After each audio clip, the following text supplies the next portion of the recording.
sure the WordPress development team would love to check it out for sure. I know she's some folks in our house with you, so. Yeah. Some days I'm down in the work, so. Okay. I'm gonna try to work down there once a week at least. Yeah. Oh, that's right, you're up in, like 16th Street Heights, Columbia, Yeah. 16th Street, Columbia Heights area, right? Yeah, U Street, yeah, all that weird inner. Yeah, Now there's really everything. They call it what, North End Shaw, if you're far enough east now. Yeah. Just like what? You know, it's real estate made up name. I heard one of the developments like nearby was called the Marine Hill. Just Okay. Yeah. Alex Morgan, it's not U Street, it's not Columbia Heights. I mean, I guess that's pretty close. Right, Malcolm X Park. Yeah. That's what we looked at. Yeah. Which is a nice little. Yeah. Oh, it's beautiful. Nice place to just have some park. Got the drum circle on the weekend. Oh yeah. It reverberates against our place. Does it? Yeah, we're getting ready to move. Out of Columbia Heights, we found a house over in North Michigan Park. Oh, okay. So we're thinking in the city though. Yeah. Okay. What do you guys want to do? As soon as work's done at our house. So the new house, we will be making for moving, so probably the first year. Okay. Nice. Yeah. Well, you got enough going on. That's how we hear.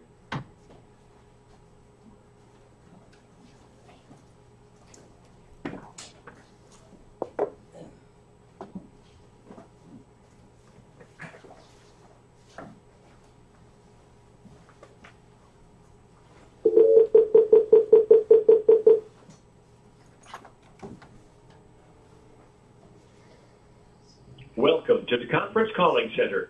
At any time during this message, please enter your passcode followed by the pound sign.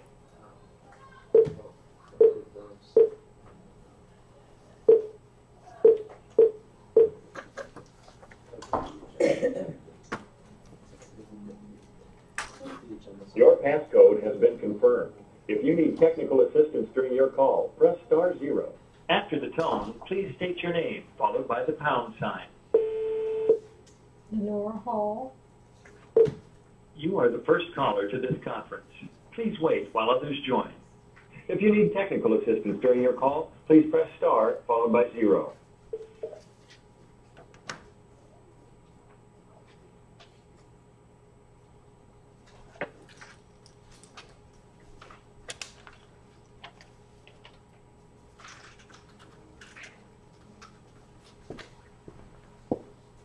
It's so quiet here.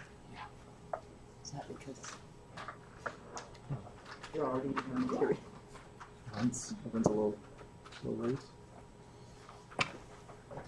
Testing 1, 2, 3. Testing 1, 2, 3. Testing. Alrighty. Testing 1, 2, 3. This is Lenora.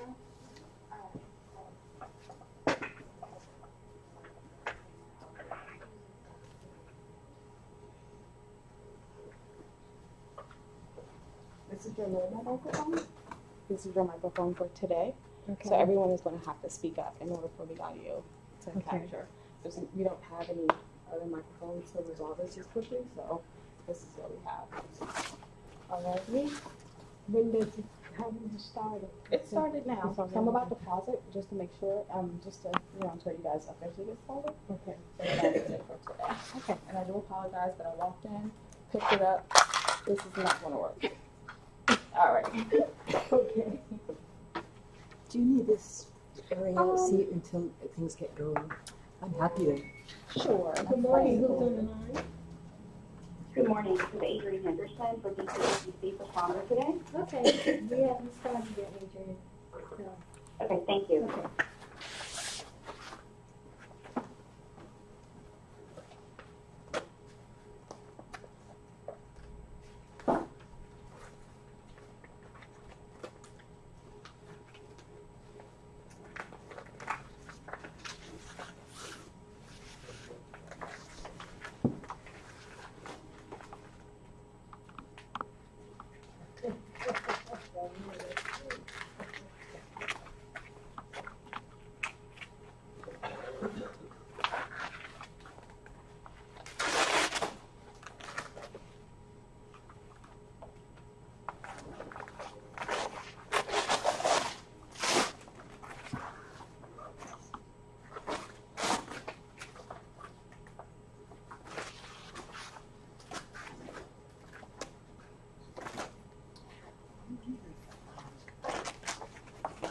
I've been working, waiting for the report.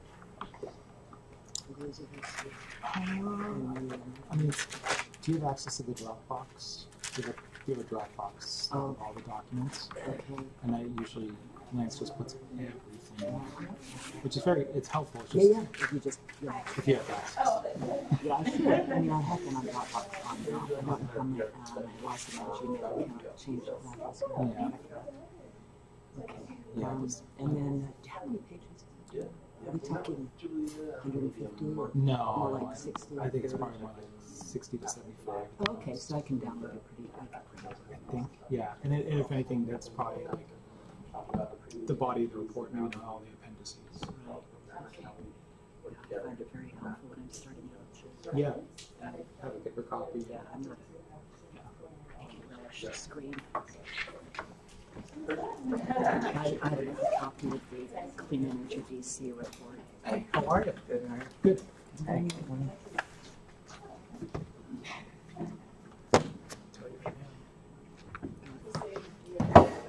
No, I actually wanted to be able to reference it too Yeah. in the Oh, meetings, okay. and if it's not printed out here, then which it wouldn't be, because it was a couple months ago.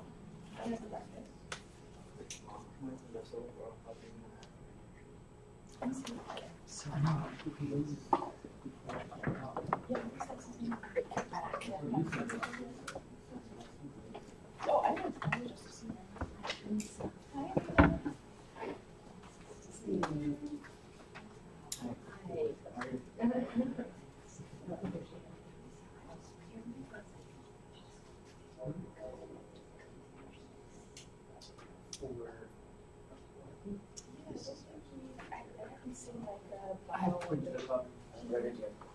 All of it. But, yeah. I don't believe we received like. No, we haven't received the, Yeah, the box. Yeah. That's just the, I've seen like a small one. That's So, not yeah. So I print my own. Oh, okay. You did. Okay, that's helpful. Yes, You will be getting it also. just the cover, Yeah. still to me and Yeah. mentally sustainable. Right, exactly. And if so, yes, I will send this. Okay, thank you so much. Yeah. Microphone. Yeah, you have support posters anyways. So we will need everyone to speak up more than normal. You can see that it's picking up the voices though. Yeah. But once you begin to You might speak, you buy a project, it'll pick up the audio. Yeah. Okay. So we don't need this at all? You can't use it. Works good. Yeah, well, I think we're All right. good. Yeah, it's picking up the voices. Okay, so do we, is it like live? It's on live already. I can mute it. Yeah, and hang around and then I'll put like. Okay. Yeah, Donna, if anybody did. Okay, yes. That would be, yeah. Other data today. Oh, sorry, it was unmuted. Sorry. You're muted now, and when you're ready, you're gonna unmute. Okay. All right. Yeah, so we'll just leave it up and then start. Yes. All right. Thank you. You're welcome. Remember anymore if somebody just. Hello, this is Teresa Lenore. Did somebody just join the You gotta call? be there by 2 minutes after 9. This is Johannes Miriam, Teresa. Oh, hey, Johannes, how are you? I'm all right. Okay, we're still gathering. Hi, Teresa. This is Adrienne Henderson. I'm standing in for Congress today. Oh, okay. Hi, Adrian. How are you today? I'm well. Okay, so And I got we up are there still 5 minutes after gathering. 9 on Saturday. We have 2-3 board members plus you, Adrian, so we're still assembling, so we'll get started. How are you, momentarily. Bernice? Okay, great. Thank you. Okay. Nice to meet you. That is my Yeah. Even stars Oh, here. yeah.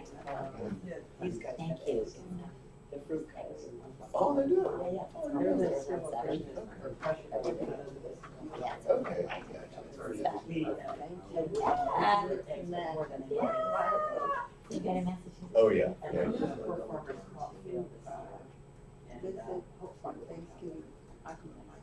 is Thanksgiving. It's not far away. Yeah, it's right next to it. It's by Lafayette Elementary School. which is right on the border of Ward 3 and 4. So it's actually 4. Yeah, it's the But right. you a different way. 4 more. Oh, you just there?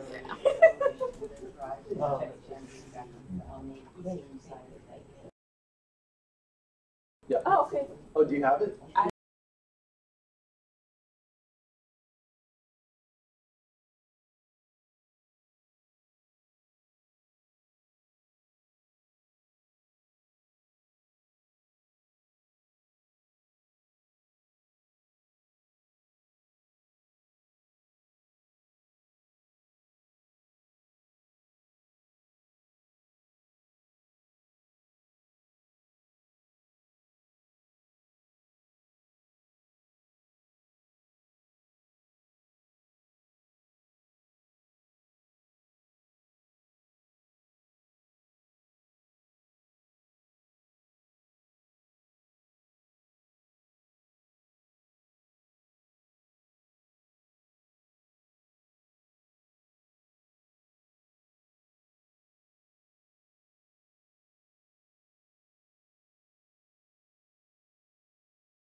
When you're ready, probably. And by the time we would have got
Good morning. So let's do a roll call. I am calling to order. I'm Vicki. Oh, I'm Ted Trabue, the Managing Director of the DC Sustainable Energy Utility. Good morning. Good morning. Good morning, Donna Cooper representing Pepco, the electric utility. Sean Scully, representing Washington Gas, the gas utility. Nina Dodge, new board member, and this is my first time officially here. Welcome, Thank you Nina. very much, and I'm representing environment. Millie Knowlton representing the building construction industry. Welcome. And on the phone, please. Unmute, phone people. Oh, wait.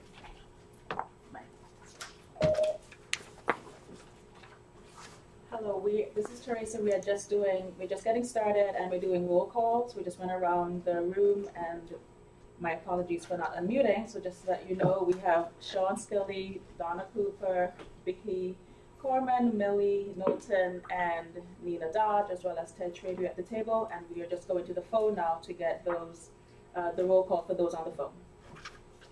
Okay, this is Betty Ann Kay. Adrian Luton Henderson on behalf of OPC. Johannes Miaja from OPC. Great. Anybody else on the phone? No? Okay. Let the record reflect Dr. Long entered the room. So let's take a look at the agenda. Anybody have any changes to the agenda?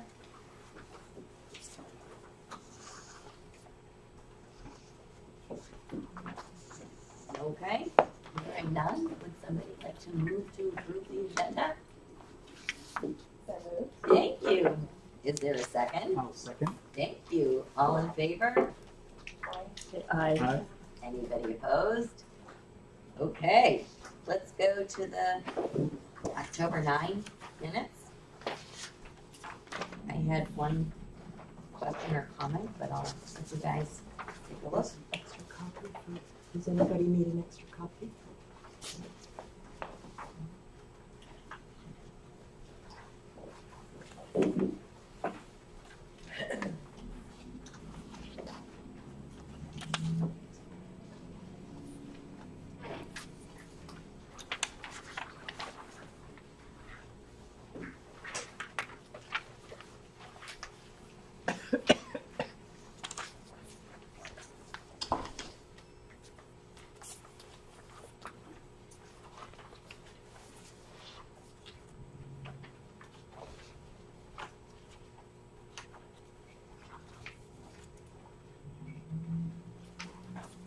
Thank you.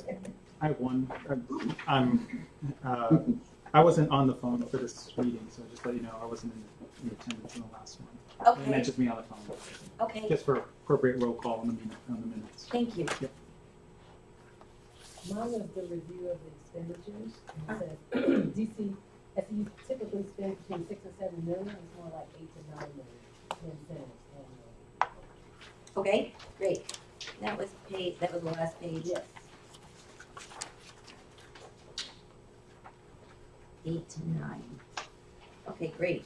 Mine was a question on page 3. On the third from the bottom paragraph, it said she, meaning me, also referenced an ongoing proceeding with the PUC in Vermont regarding BEIC. I mentioned that the issues under consideration are things we've been talking about, including reduction targets with gas emissions, a numeric requirement for peak demand reduction. That sentence didn't make sense to me. Yeah, I didn't understand it. I'm wondering if somebody. What page is that again? It's page 3 of the minutes, and under annual report, it's the third paragraph from the bottom. Okay. I don't have the article anymore about all of the issues under consideration, but one was a numeric requirement for peak demand reductions, but reduction targets with gas emissions, though numeric requirement didn't make sense. We have been greenhouse gas, right? It must have been. Okay, great. And then grammatically, it needs some help with including reduction targets for greenhouse gas emissions and a numeric requirement for peak demand reduction. Okay, okay. Anyone else? Any changes? Okay, would anybody like to move to approve the minutes as amended? Lily? Oh, sorry. One quick question, we had a discussion about an additional program, additional funding that would be taken out by the SEU. I'm just wondering where that should. Is that Solar for All? I think so. Could have been both Solar for All and the Emergency Furnace Replacement Program, because I know there was discussion around the level of efficiency of the furnaces that would be installed in homes. Mm-hmm. Was that last time? Last year was the one before that. Move the one for No, all right. Talking about Ron. I know I saw something about Solar for All in here. Did it name Solar for All, or was it a generic comment? I think it was a generic reference to it. I thought that there was a new amount of funding that SEU was going to implement to the program. Last meeting we had discussed, is that Solar for All, or was that a bunch of them? If there's new funding, again, it's two pieces, it's Solar for All and the Emergency Furnace Replacement Mm-hmm. Program. So maybe it was the PPC, okay. I mean, other than those two matters, there's no other new funding. I'm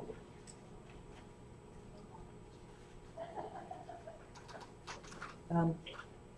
This is a little niggly thing, but on page 2, I think PECO is PECO as opposed to PICO. Yes, it is PEC. Yeah, we're talking about Pennsylvania's PECO, an Exelon company. Thank you. Since we're finding this here. Anything else?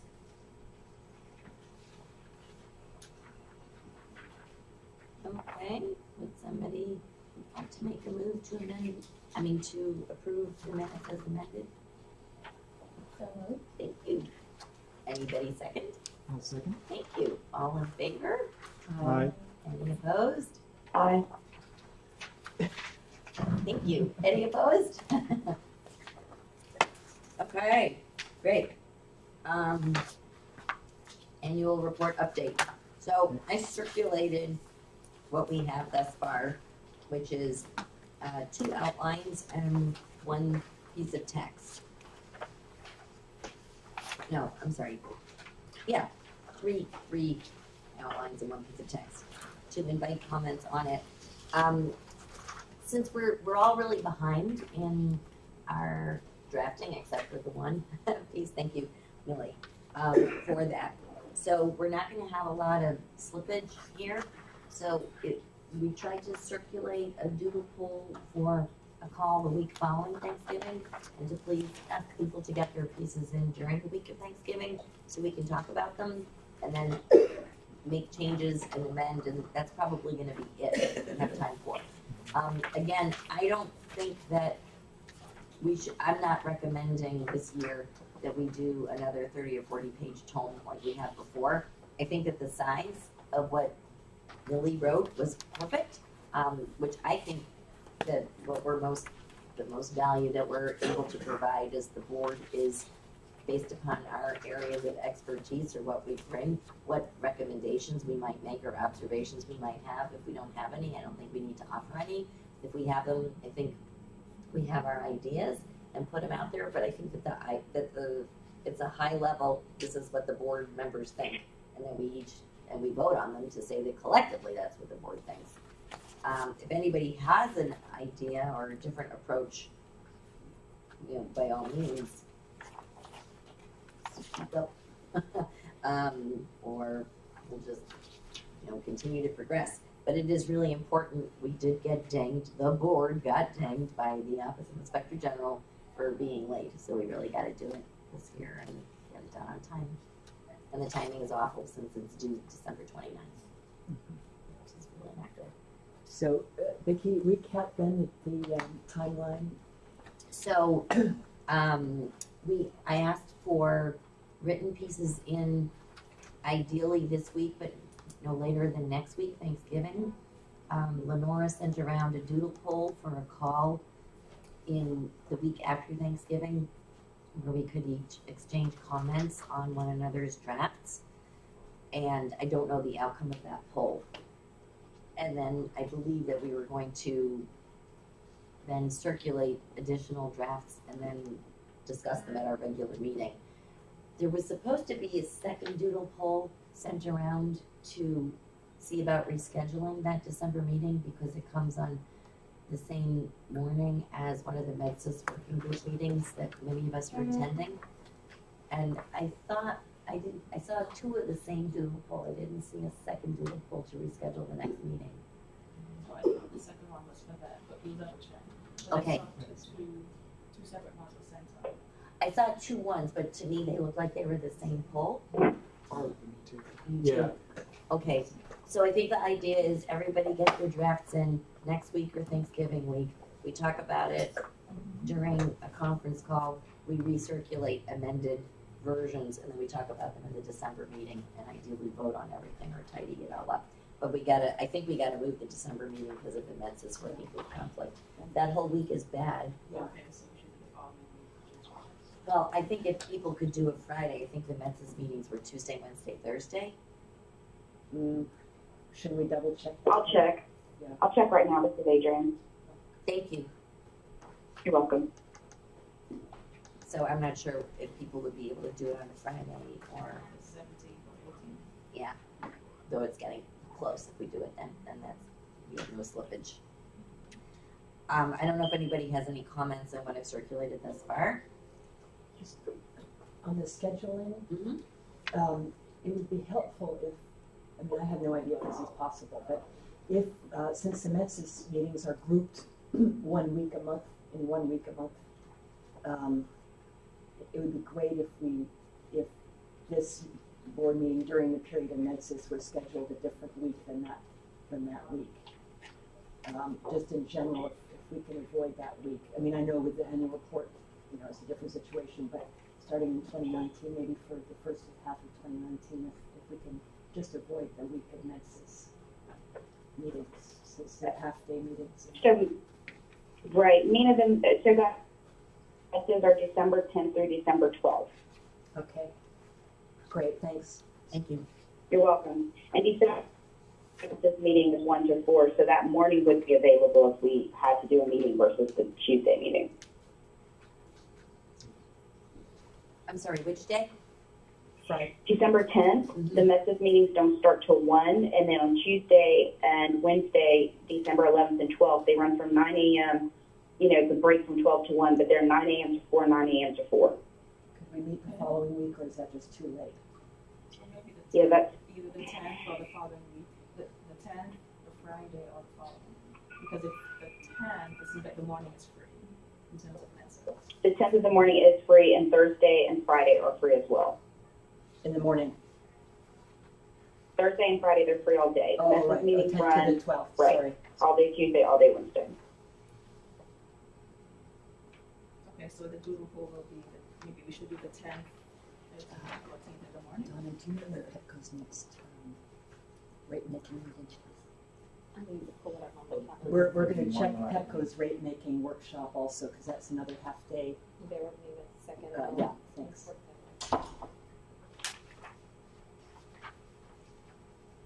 Rate design. I think towards the end of that week would be helpful. If there's nothing on Friday, right? Mm-hmm. There's nothing on Friday for MedSys. Because if we're getting drafts circulated and compiled, yeah. I'm assuming I'd be working on it that weekend of the 8th. I know I'm out of town that weekend too, but meeting on Monday morning might not give us time to circulate or prepare anything and then for people to read it. I doubt it's on Friday. It's going to take me a moment to pull it up.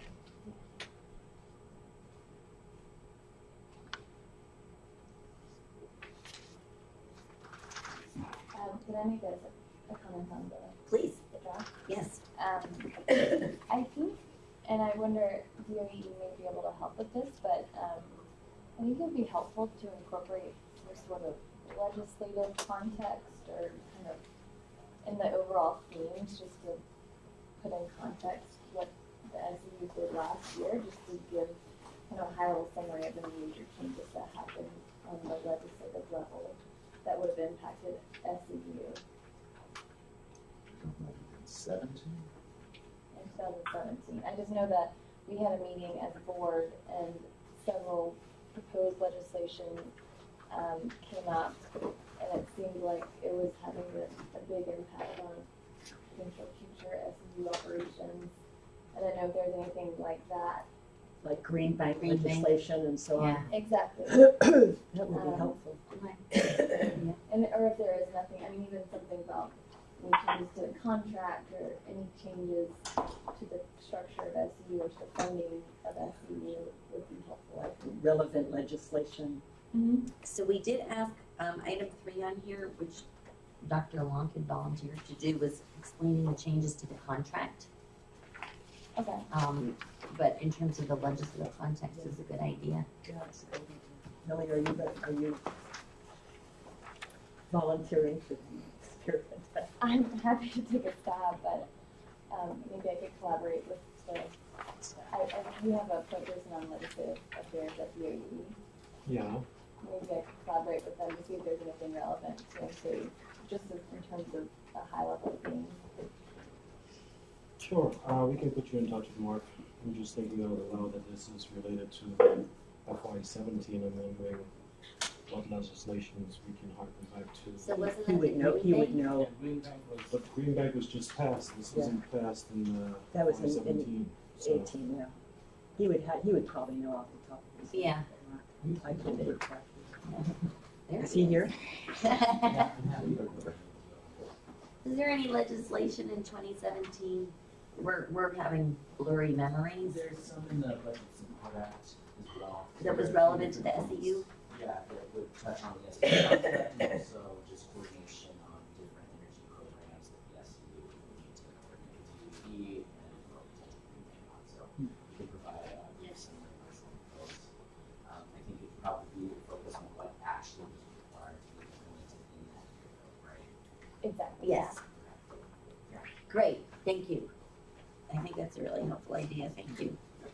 And Millie, I think to add on to your idea, I think that there was an order that came out of the Public Service Commission during that same time frame as well that asked for us to do some work in collaboration with the electric utilities. So if you're just thinking along a similar line. Mm-hmm. Legislation and regulation. Right. Were there regulations in addition to the orders? There weren't regulations. There was an order that was issued by the commission asking us to work with PEPCO on a number of different issues. And we sat down with PEPCO a few times and worked on some and are still working on others. So, yeah, I'd love to take a look at that. Can you, or can somebody point us to that? When did that happen? It's been a while. Yeah. Yes. Yeah, and I think We could pull the order and share it with you. That's great, yeah.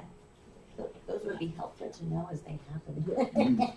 So, and is it customary to put links into, reference links? For instance, if, can we link to relevant legislation, language, or is that a little too burdensome? I don't think so. I mean, I don't think it's too burdensome. I think we've done that before. Okay. I think Like that might be EIA helpful data also. and the like. And Yeah, that, so people can read more if they're interested. okay, great. Great ideas. I have a couple comments. I wasn't here at the last meeting, and some of the notes here on the natural gas consumption section talk about new legislation as pending regarding the fuel switching, understanding what that is. But again, we're talking about FY17. How far do I want to go down that road of talking about pending legislation that might actually not have come up until FY18 and isn't even implemented yet? Correct. Yeah. These were notes from the call we were on. Okay. Oh, that's right. Okay. Yeah. I don't remember how we got down that road, but just want to make sure that I'm trying to stay within the lane Sure. of the FY17. I think that's correct. We could go plenty of different directions if we're talking about Yeah. FY18 legislation. Okay. And the only other recommendation I had was including table 2 instead of maybe in addition to table 1 from the EM&V report, which provides the actuals for the verified results. It's a little bit more detailed. It only has a couple more columns, but it helps like reference if we're starting to look at comparing back years. Then people don't have to go back and look at the EM&V report. It's basically the next page, and it provides like the megawatt hours, the MCF, and the spending for low income stuff on a. Sounds great. Okay. Yeah, it just basically shows where it was and where we were, and then the percentage of over under. Okay. Just I think it's that's helpful. great. Thank you. It's pretty much just snag it and pull it into a report. Okay. Great suggestion. Great. Thank you. Anyone else? Just following up on the question, we don't have a date as of yet scheduled for that next alternative rate making discussion, but we're targeting early December, so we don't have a date as of yet. Okay, thanks. Lenora, we were saying some of us got 2 copies of the same doodle poll, which was to schedule the call the last week in November or the week after Thanksgiving, and didn't get a doodle poll for rescheduling the December meeting. But I think we're talking about now Friday. towards the Thursday or Friday of that week. Could we do Friday? Earlier in the next. It doesn't matter, whatever works for next Friday. Okay. Great, thanks. So are you gonna doodle that? Oh, okay. Okay. Anyone have anything else on the report? Okay, thank you all. Ed?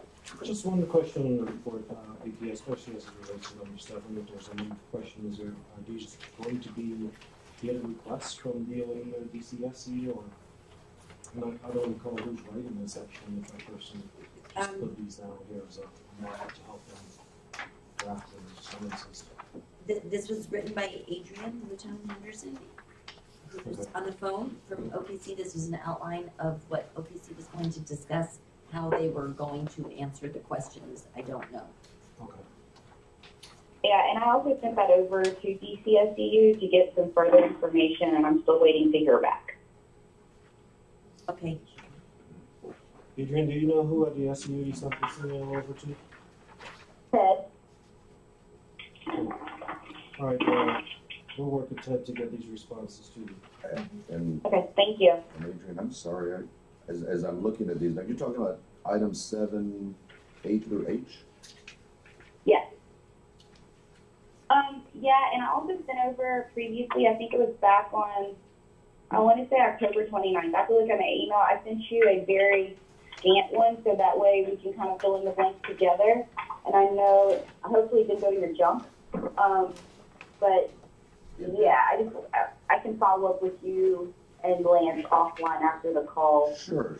I'm happy to work on these with you, but this is the first time I'm seeing them, so. Well, not that. The one that Vicky is talking about is a little bit more intense. The one I sent you is a very, very slimmed down one that answers those questions. So I will actually resend it to you and Lynn while we're online right now. Okay. Thank you. Going backwards just a little bit, when you were talking about the direction regarding enhanced collaboration with the utility, and then I know that we focused on, just as the board, on the importance of the outreach, the engagement, the education, and then in reviewing, I know the quarterly reports, there were reference points in the quarterly report regarding some of that outreach and engagement and participation from the DCSEU.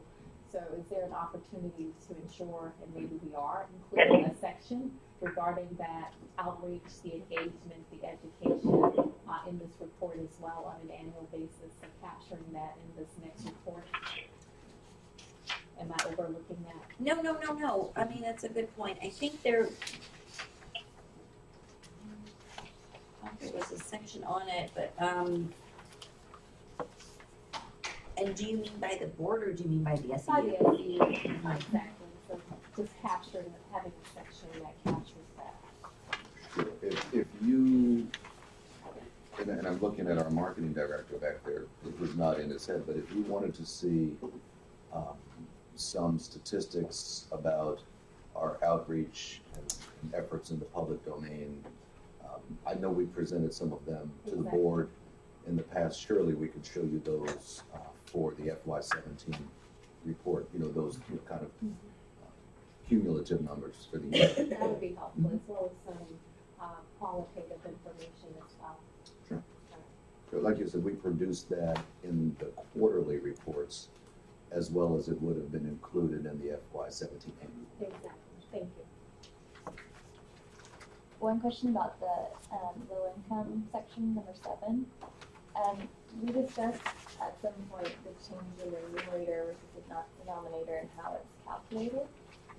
Would that fall into FY17 or would that be FY18?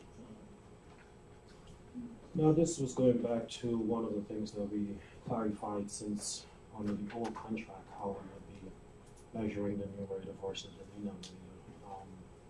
So FY17 is just a continuation of that methodology. Okay, so the transition happened in FY16 and just continued in FY17? Yes. So, Millie, I put that under 2B21, which may have been too abbreviated, but that was what I thought we would be talking about in that, at least not necessarily there, but elsewhere, because I do think that that was one of the big issues that captured the board's attention. And one of the things that we were going to talk about today, Jared Leader, I think, was going to make a presentation, was how is that working? Mm-hmm. And I do think that that is an issue that we do want to focus on with this report. Will he be? Not in time for this report. Not in time. No, he asked if he could come instead at the beginning of next year.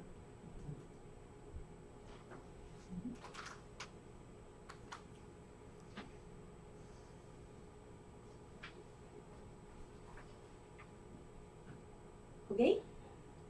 Okay. All good? Yes, okay. Thank you. Thank you. Great. Well, good morning again, everybody. Good morning. It's a pleasure to be here to not be discussing FY17, but actually discussing FY18, a year where we just closed the books a few weeks back. And what I'd like to do with the presentation over the next few minutes is really 3 things. We'll show you on an annual basis for our performance benchmarks how we fared in FY18. Secondarily, we'll show you on a cumulative level, because as you know, many of these benchmarks are cumulative, so we'll show you where we are over the first 2 years. We're just finishing the second year of the 5-year contract. So we'll show you where we are 2 years in.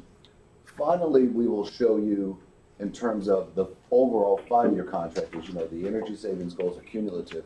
So we'll show you the gap that we still need to achieve to attain the goals that have been set forth in the contract for us to hit the 5-year mark, okay? Nina? Sorry. You said where are we in the 5-year contract?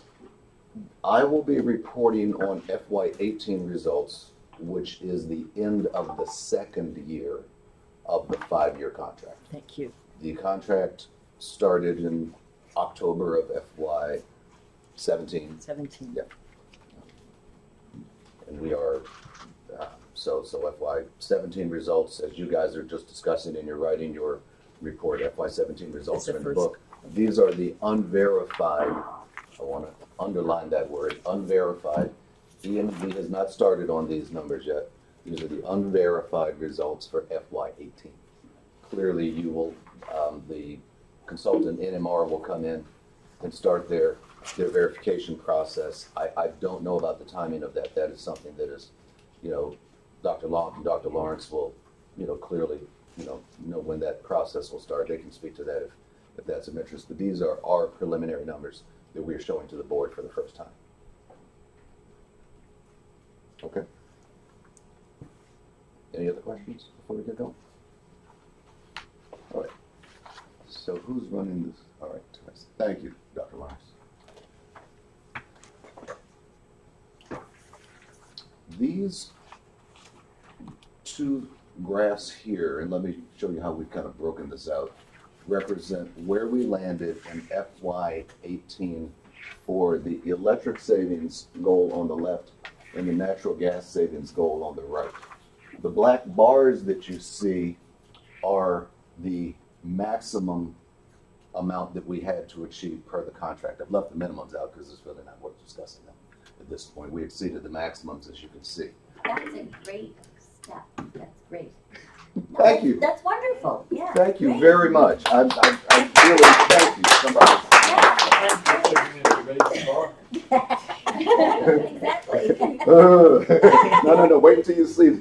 We'll get to show you where this bar is. Yeah, Ted, I beg your patience with me. Could you, in prose, explain what the benchmark is, what the goal is? Sorry, just could you verbally explain what it is? What the goal is in terms of for the electric goal in megawatt hours? Yeah. Well, just what does it say in the amended version of goals? This isn't an amended version of the goals. These are the goals I'm as way they back. were. I'm way back in 1% annual reduction. So. Okay. Yeah. So if you know, for those of you who don't know Ms. Dodge, and I know a lot of you haven't seen her before, Ms. Dodge this is her first official meeting as a board member, although at least she has participated in these discussions going back better part of 8 to 10 years. And so this, in terms of 1%, the way the goals are structured is over 5 years, we will get, about 1% a year. Now, I'm sorry, I don't have the contract in front of me. That's okay.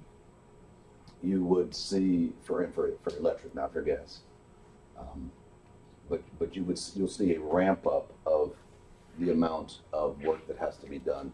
The goals rise starting this year, effectively the third year of contract, and go up through years 2020 and 2021. Thank you very much. And if you don't mind doing that when we get to the other goals as well to explain. Okay. Really helpful. Okay. And those are a bit different. So I will explain them as we get there. So do you have a sense of, since I know it's now over 5 years, like how far along you are towards that? Yes, we will show you that. Okay. That will Thanks. So as you can see, 157% of the target here, 134% for natural gas. Again, comfortably above the maximums for each one of those respective targets. We'll turn now to the low. Sorry. Oh, I'm sorry. I'm sorry about Go this. back. And I won't do this. I mean, next year I don't get this. It's all right. But so the target for gas savings and how does that work? So we have average annualized goals for electricity of 1 year over 5 years with a ramp up period. And it works the exact same way for the natural gas goal. Oh, okay. Thank you. Is it also The natural gas is a 3% over a 5 year period. It's not 5% reduction. Right. 3 year and okay. Over a 5 year period, it's a 3% reduction over 2015 baseline. Thank you. 1% for electric and 3% for No, gas? no. For electric over a 5 year period is 5%. Gas over a 5 year period is 3%.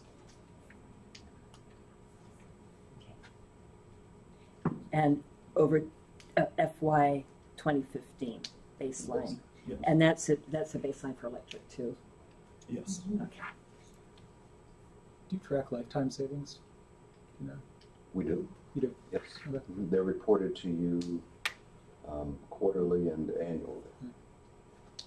We typically only report out on lifetime energy cost savings. Yeah. Okay. I'd have to check with our internal human Okay. It's not a performance benchmark, so I haven't included it in here. If you need it, we can, for FY18, we can get it to you, in very short order. No, it's always helpful to see, and some of the measures that we, that we're installing last 1 year, 2 years, 3 years. Others last 15, 20. That's true. So it's just looking at like generally what's the average? You start looking at what the average measure life is for what you're installing. It can kind of change what we're trying to do in the future, especially with all the legislation coming up. Sure. We're looking at, lighting between 7 and 10 years. So renewables, of course. Yeah. You're looking at 20 years. Because we're doing boilers. Clearly, can be longer than that. Yep. And the lighting standards are going to change, so that's going to be very difficult to find that savings.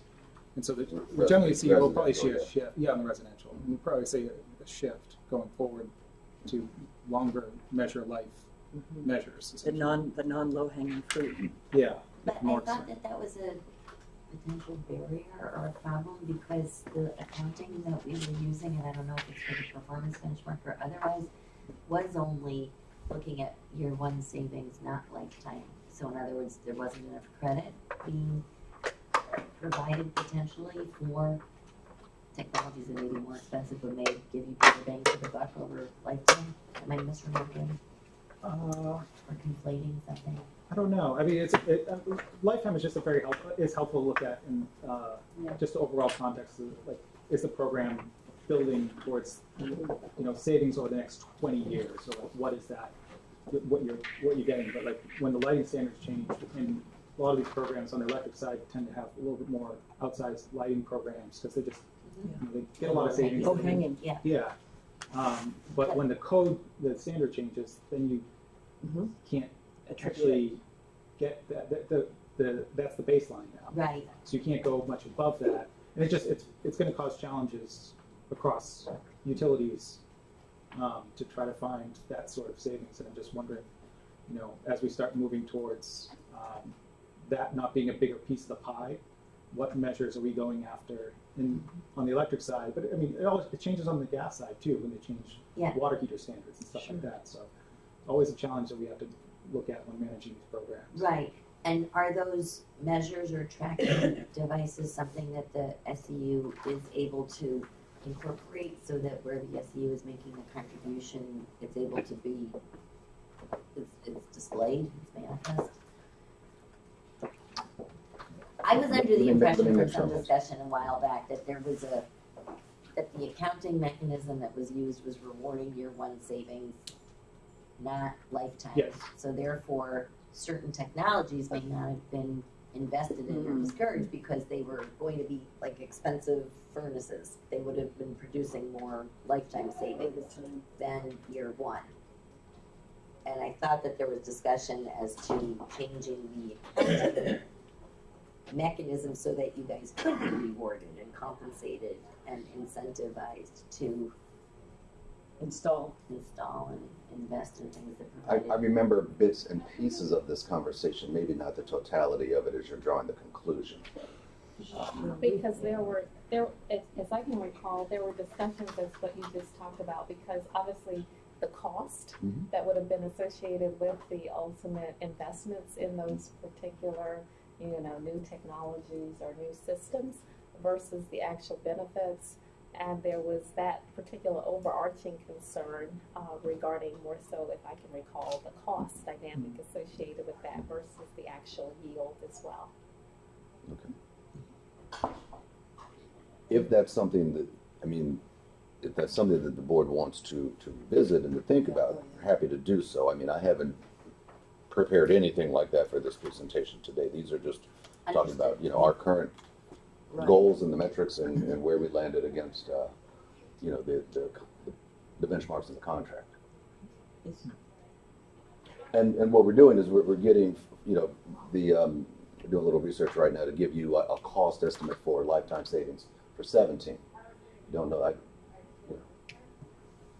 So last year in our annual report, it's in the annual report, it's $144 million in lifetime energy cost savings. FY17. And this year, unverified, and again, that 144 million, I don't know that NMR would use that number, so it may have gone out just slightly, but we're unverified for FY 2018, 187 million in lifetime energy cost savings. So 43 million more. Right. Our results in 18 are better than they were in 17. That's huge. But it isn't something NMR is tracking. Not my own. I mean, is that something that would be helpful for the SCU, because it would give you guys credit? Justify. Or it may not actually produce any compensation. It wouldn't produce any compensation, but it wouldn't hurt the track. So should it? Again, lifetime energy savings is just for informational purposes. We've never set a benchmark on lifetime savings because each year the savings the SEU are required to achieve, it's a totally new batch, so to speak. It's not savings they achieved in 17, it rolls over to 18 and 19. Every year you start anew with trying to meet that target. So if you put in, let's say, one light bulb here and we know this light bulb is good for 10 years, we don't report 10 years worth of saving, you know, we just report the impact that you will have for that 1 year period. And then we can talk about it just, you know, for informational purposes. But I think that's the question. I think generally it's a good benchmark when we start talking about comparing DCSU to other jurisdictions. The annualized savings is the standard. It's just an easier, cleaner cut to look at. But if you're looking at the lifetime savings, you can kind of see the breadth of measures being installed and whether or not that investment lasts for many years or just a few years. I think some states are grappling with that in terms of if you took the programs away now, you would still have benefits from heat pumps and furnaces and others for years to come that have been, but in a couple of years, some of these lighting projects will have to be revamped. And it kind of looks at what sort of longer term impact we're making to the district, especially when we're talking about legislation now pending and all that other stuff that basically looks out decades. What are we doing now that's going to impact 2032, 2050? Because it does inform some of the work that I know it's going to impact Donna and myself to help the district meet certain achievements that are broader than the DCSU, but we're part of it. So would it be good to turn that into a recommendation for the forward-looking part of the report? It's in the draft. And we can include this in the FY18 report. It's a very easy calculation to do, to just report out the lifetime energy savings. But I think what you just said in terms of why it's helpful is really maybe the most interesting aspect. It's, as Lance, you were saying, the number is you can produce, but I think in terms of using it as a comparison, or just mentioning, I don't know. Yeah. And vis-a-vis some of the tie-ins with legislation and potential regulation. So again, my shorthand may be not helpful or not illuminating, no pun intended, but I was intending to include that in 15B in this outline. So input is welcome. Okay. As a going forward recommendation. So, Sean, I'll put you down. Vicki and I are sort of managing 15, and so we can. Sean, So is this a recommendation for it to be included in the M&V report? Because the SEU does report it in their annual report. It's already captured there. The As lifetime. I mentioned, we can start. We can start putting it in our annual the M&V report. And then we can use it in the comparisons. Yeah. For use for comparisons and then tie-ins with legislation, regulation. Let's see, lifetime. My understanding was that the recommendation was stronger than just a tracking goal, but that it would become kind of a benchmark to enable the investments to shift from the shorter term investments to the longer term investments. Correct. Yeah, that's right. I mean, again, is that something that would be helpful for the SEU?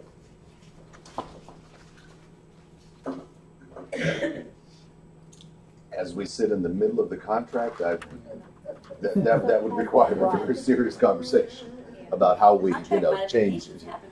I know, but I mean, Can we put it on the agenda for the next meeting? I mean, for the January meeting?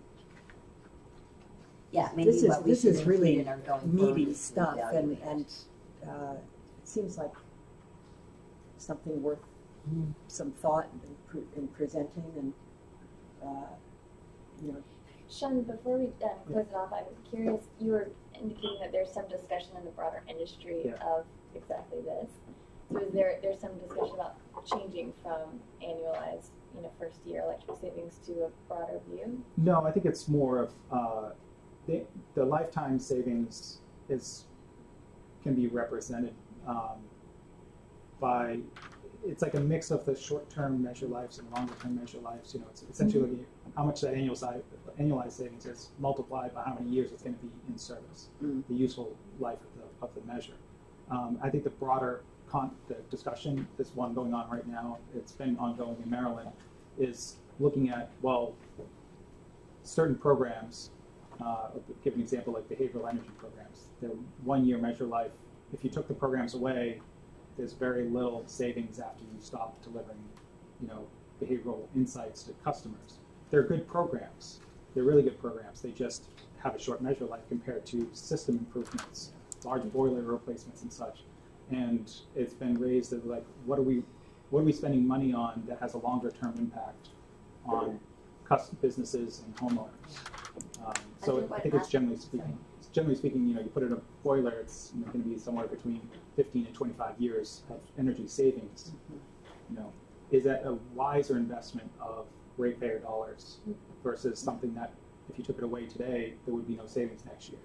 So I think that looking at lifetime savings kind of looks at a broader context of your impact over a longer term. You know, if DCSU stopped doing work today, they would still have a benefit for the next 20 years for certain customers because they were here today. Under what auspices is Maryland looking at that question? Is it their energy? Through the Rate? programs, Yeah. mission process, the Empower Maryland program. Yeah. So you're talking about lifetime savings of any particular project, Yes. essentially, as opposed to the cumulative. I think They it's, actually look at a measure level, so like an actual equipment installed or So a you- program that's run. That's, right. Yeah. Right. And so then you you need, could- need you all could have of this soft- is then you- equipment installed. These aren't behavioral programs that are Yeah. incorporated. I was giving an example, just a short life program that we don't even run Right, in the and district. then you can have software that amalgamates the Yeah, it's just a multiplication, Yeah. really. It's a deemed savings, it's estimated savings. and then just then add it What it will all. be over the life of the estimated useful life. I mean that. So, anyways, it's a broader conversation, but I think it's helpful to understand that not every measure is equal that you're investing in. Oh, absolutely. On a dollar per MWH or a dollar per therm basis, yeah, you can levelize those, or even MMBTU. You can basically look at, is it worth putting money into a lighting project? It has a good return, but it lasts a few years. It's a good thing. But again, I think one of the issues is in Maryland, we're talking about the lighting standards are changing. Right. Now that you basically take those projects off the table, the investments in equipment are going to be towards more long-lasting equipment, which is actually the way that the Commission in Maryland kind of wants to go. Yeah. And I'm not saying it's the best thing to do. It's just a good way to kind of start looking at things. When we always keep saying, well, how are we doing against other jurisdictions? Right. It's something that they're grappling with in other jurisdictions as well. But the awareness, having the knowledge, the information, and then making an informed decision more so from a policy perspective. And Yeah. That makes a lot of sense. And I didn't mean to pick on lighting at all, like on water saving measures, on like faucet aerators and things like that, but shorter useful life. Sure. Than longer lasting equipment that are in your homes, your energy systems. Yeah. I think this harkens back to tie-ins with regulation legislation. I would add building codes to that. Because we have new building codes. We have our upgraded building codes in public comment right now. And so they'll be probably signed off on. It yesterday. Did it? Okay. So as of yesterday. So we'll get hopefully that moved on in the next 2 months. Tommy, you would know whether that's optimistic. I think it's going to go through another comment period. Building codes. That's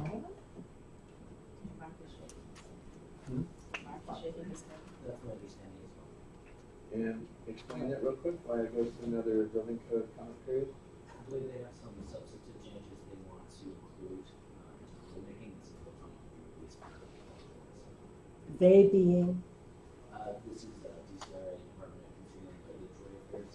Right. So they're the ones running the public comment, and so they want to. Okay. But at any rate, so I think we need to take stock of building codes as well. I understand that.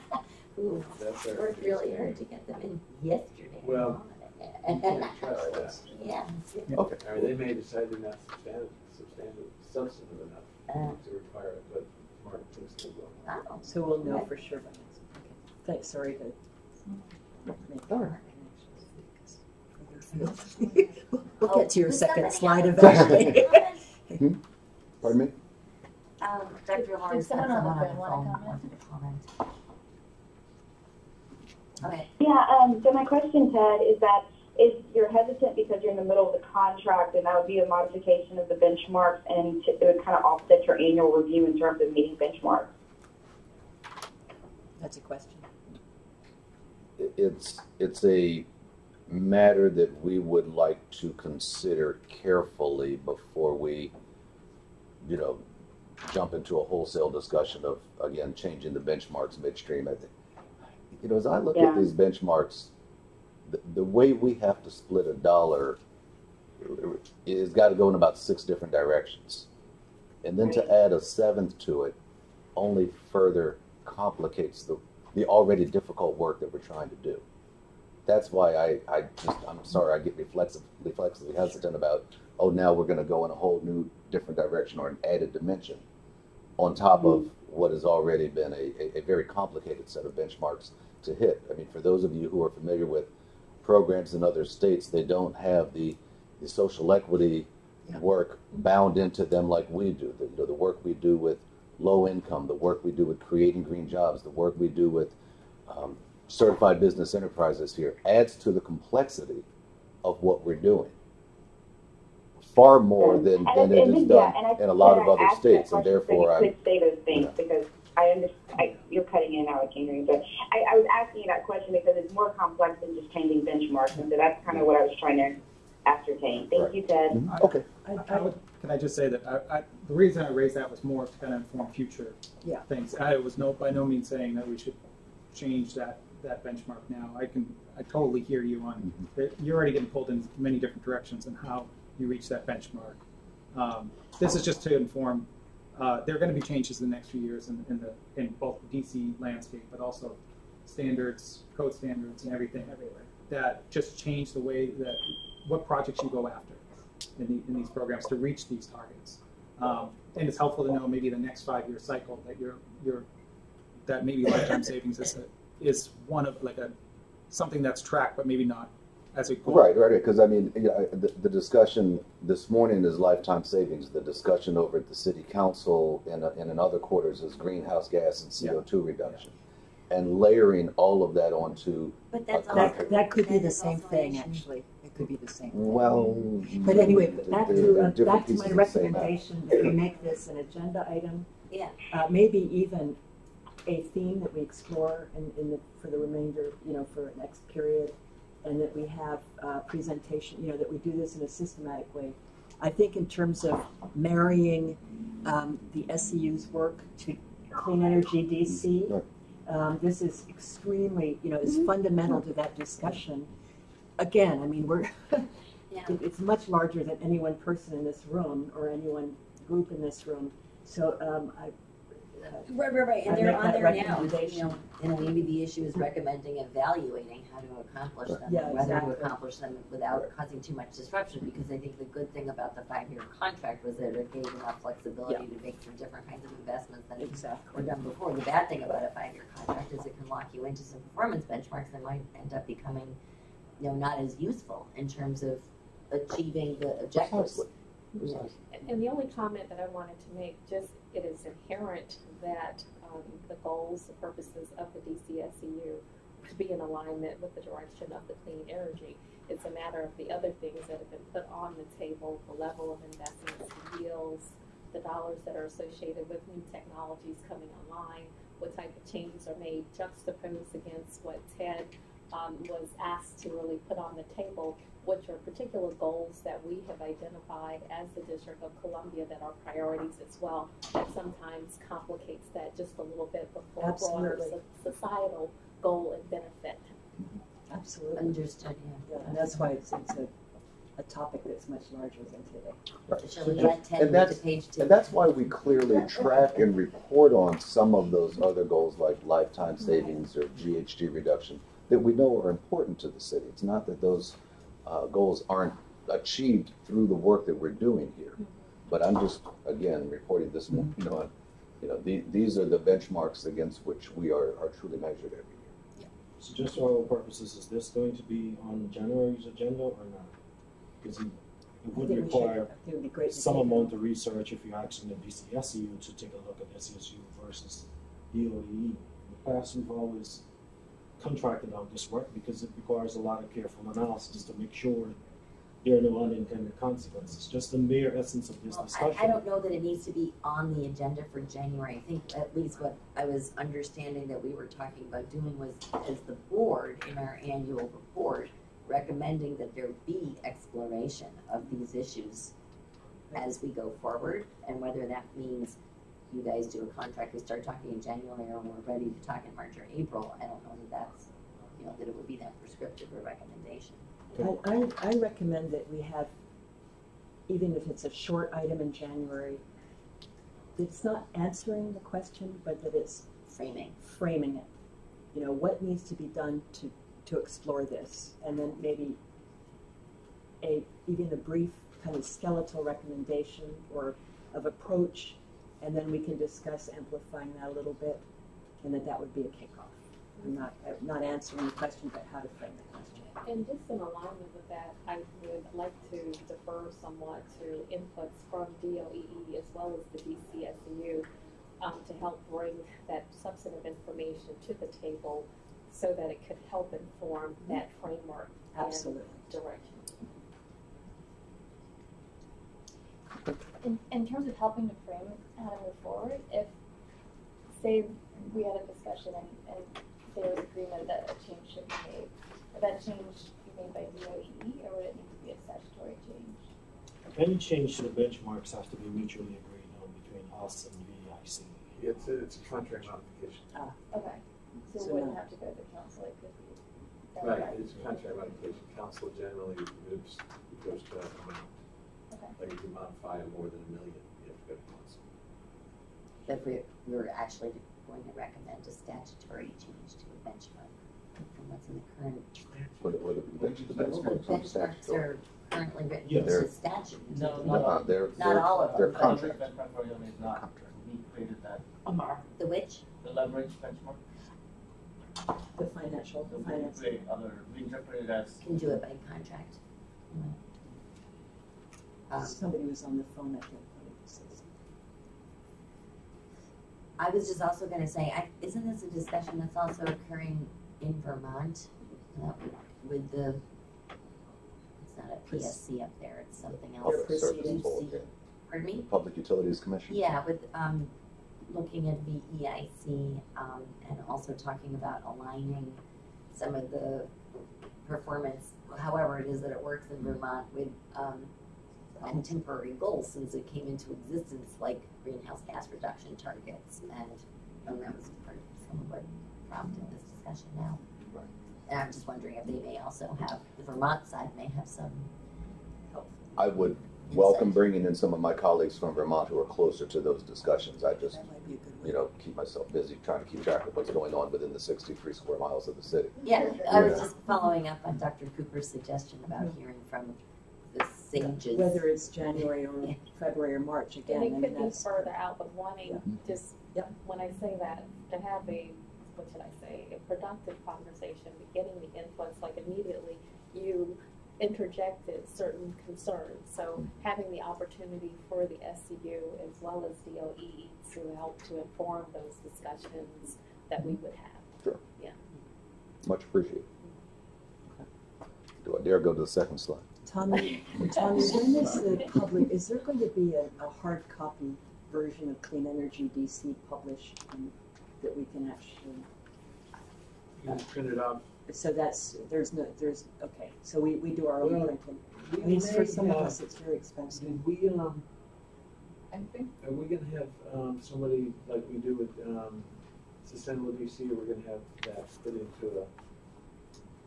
Right, I know that there was a summary document, so I'll check on that. I'm not sure if we have the big one, that would be like a bound publication, but I think at a minimum there was that summary one, so I'll check in with the. You know, for those of us who have to pay our own color printing costs, I mean, that's why I ask is if there's going to be a published version of the big one, that would be good to know. Otherwise, you know, invest in this, you know. I'll check on that. Yeah, this is Betty Ann. Can you hear me? Yes. I had a question not along those same lines, which is not whether it's going to be printed on paper, but when will it be considered like final and adopted? Oh, I thought it was. Because I think, or is it now in the version that's out now? I know the version that was out for comment, sometimes like a draft. When is it? Is the version that's online now the final adopted version, or It has is been, it still Betty Ann. It is final. It was approved by the mayor. Okay. Draft is no longer on it. And now the clock runs to the next one. Yeah. Right. That's very helpful. So the fact that it hasn't been printed on paper doesn't have anything to do with its status. It's just the one that's online is the final official one that's in effect for now. Correct. Thank you. Yeah, thank you. Slide 2. Slide 2. Woo-hoo! Okay. See what you stimulated. And Nina, for you, this is probably the first time seeing something like this. In our first contract, and you're familiar with the first contract, we had a spending goal. This is the low-income goal here. We had a spending goal in the low-income arena. In the new contract, we have both a spending goal and a savings goal.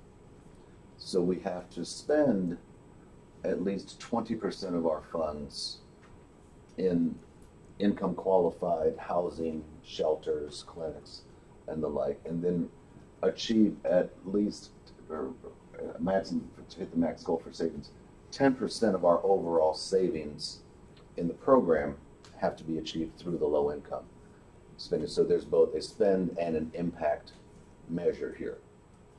Clearly you can see on the spend side we exceeded by a fair margin, but the low income savings mark is one where in FY17, if you were looking at this chart in 17, we would have been roughly in this area down here. We improved dramatically from 17 to 18, but fell about 5 or 6% short of the maximum target for the impact, the savings that we needed to achieve in the low income mark. We fell way above the minimum, but didn't quite hit the max. This is one where, thank you. How do I drop this? I didn't want Clearly, thank you. I've done that before. It's very expensive. Clearly, we will be working very, very hard in 19 to make sure that we maximize this number here as well. Again, you know, very, very close to maximizing that, but not quite there. Again, last year, The minimum target is 60%. minimum target is 60%, right? And so last year, again, we were roughly right in this area, right here. 50%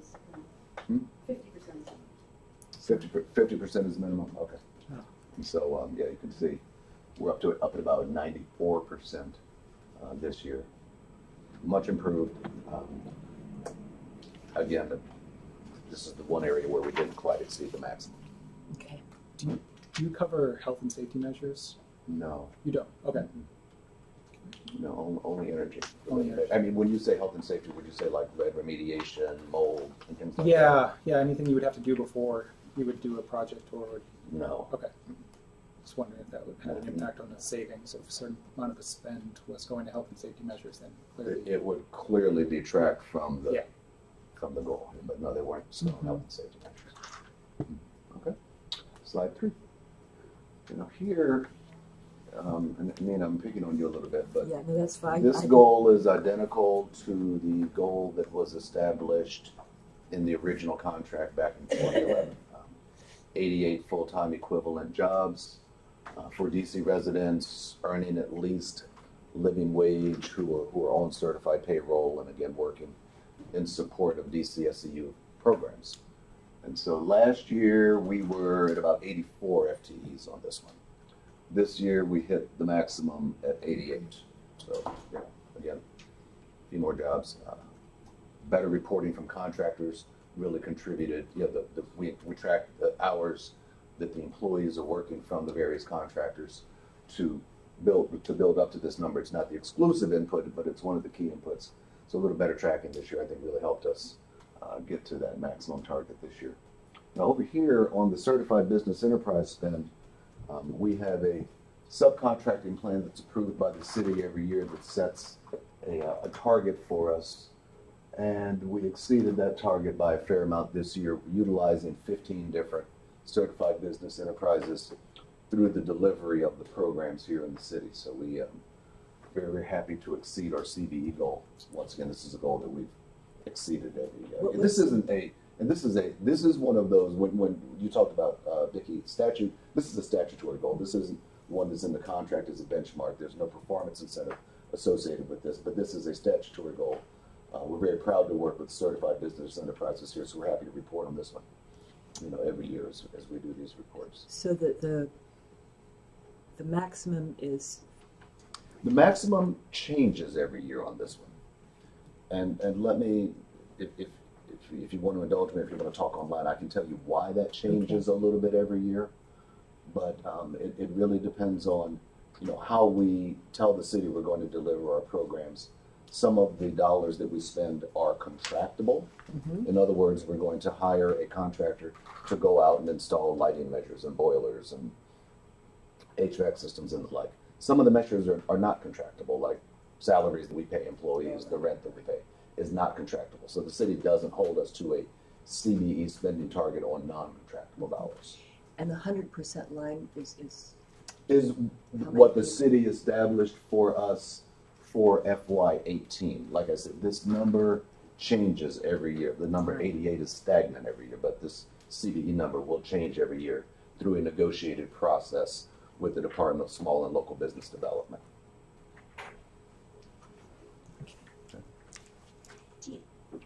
With regard to the green jobs, is there a split between SEU jobs and third party?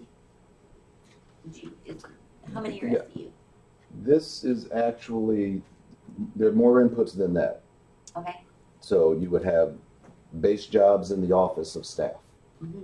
You would have the jobs that are created through our subcontractors, the hours that are worked by their employees when they're working on DCSEU projects. And then you would take a third item, which is the total amount of dollars we spent on incentives divided by 200,000. The quotient of that would give you an additional number of jobs. All of those additive up this year, 88. What's the 200,000 from? The 200,000 is a formula that was established by the Obama administration when they were putting the stimulus money, out into the community, to say that you have dollars going out, and they were trying to estimate how many jobs would be created through the infusion of dollars into the economy. When we pay contractors incentive dollars, we are oftentimes not in privy of contract with the actual building owner who is going to install the measures, but somebody has to be hired. These furnaces and boilers don't jump into place by themselves and connect themselves. Somebody has to get in and do the work. Mm-hmm. And so this is an estimation, Madam Chair. It is not exact science, but it is an estimation based on the economics from the Obama administration as to how you can estimate how much money is, and how much money is, you can actualize how much money going. The amount of money going in is not an estimate. The 200,000 that we divide then gives you that rough estimate of how many jobs are created behind that. So those are the indirect. Those are direct jobs. Those are considered direct. We are not allowed to count indirect and induced jobs. Okay, so only direct. Those are only direct. Mm-hmm. Thank you. Yeah. For instance, I think, Dr. Cooper, what you're asking, okay, so we know that we use a number of different supply houses around here to make sure that all the equipment is available when the contractors go over and get it. Right. Can we count the hours of the people working in those supply houses? No. Yeah.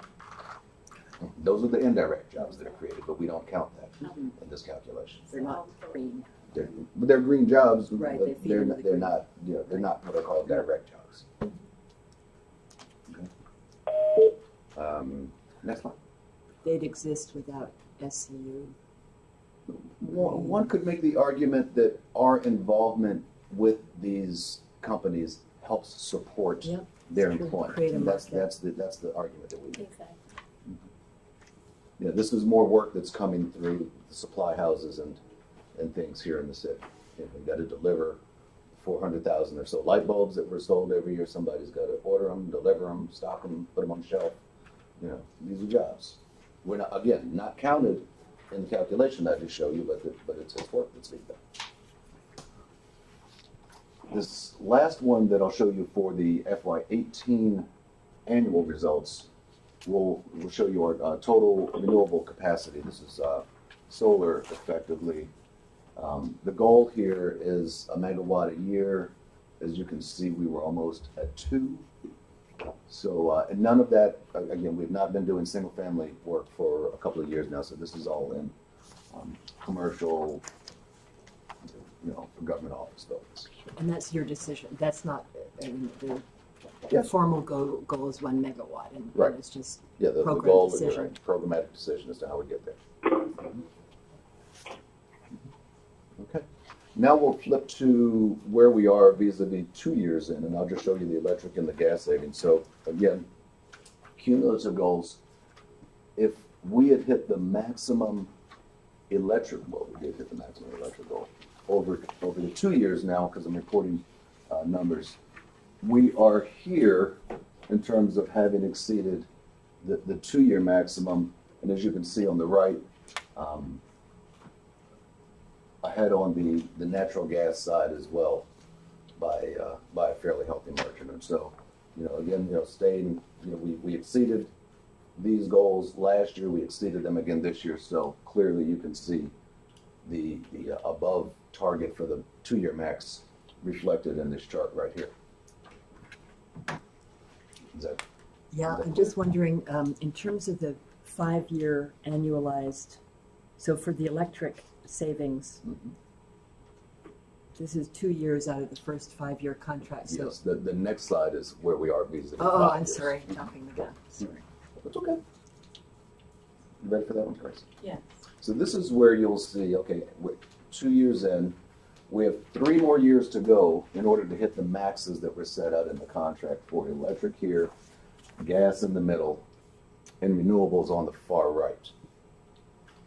So we're about 40% of the way to the electric savings target, 42% for natural gas, and about 82% for renewables. And so you can see, what is that, 2/5 of the way, my math is, yeah, 2/5 of the way in. And I don't know what you call that, it's more than 30%, less than 40% of the way in. So I would say ahead of schedule. Yeah, yeah. In layman's terms, if you want to put it that way. Exactly. So is the, if you are almost at your 5-year mark for For- total renewables, Yes, that's correct. and you hit it in year 3, We would expect to hit that in this year, yes, in year 3. so then, given what we were saying about contract modifications or other changes and setting a new bar, like then what happens in years, the rest of 3, 4, Well, 5? you know, again, these are programmatic decisions. So you decide to spend a whole lot of money and get this out of the way early, get the renewables out of the way early, so that when you know the lighting cliff is coming in 2021, you'll have money to spend on other measures in 2021. That's how some of the decisions that we're trying to make is we decided let's knock out some of the things early so that we can get to other things that we know will be. We know this electric savings goal is potentially more difficult in 2021 with the lighting cliff. Lighting cliff. The benchmarks go up. Right, you know, but Lighting cliff, just to make sure we all know what you mean by that. Vicky, the contract doesn't specify that they have to hit a portion of each benchmark each year. It just said by year 5, Yeah. they can do this and they can hit. Yeah. Yeah, no, I was just asking if you're about, I mean, what Ted just answered, so if you got one squared away, then you can have more flexibility to achieve the other ones. Is that kind of a thought process? Like we'll do more on the total renewables up front and right.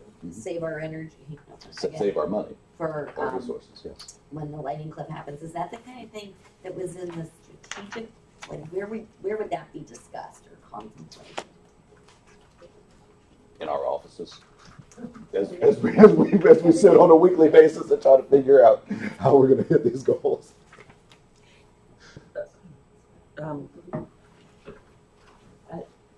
Vicki, I don't want to. Are you about to lead into another question?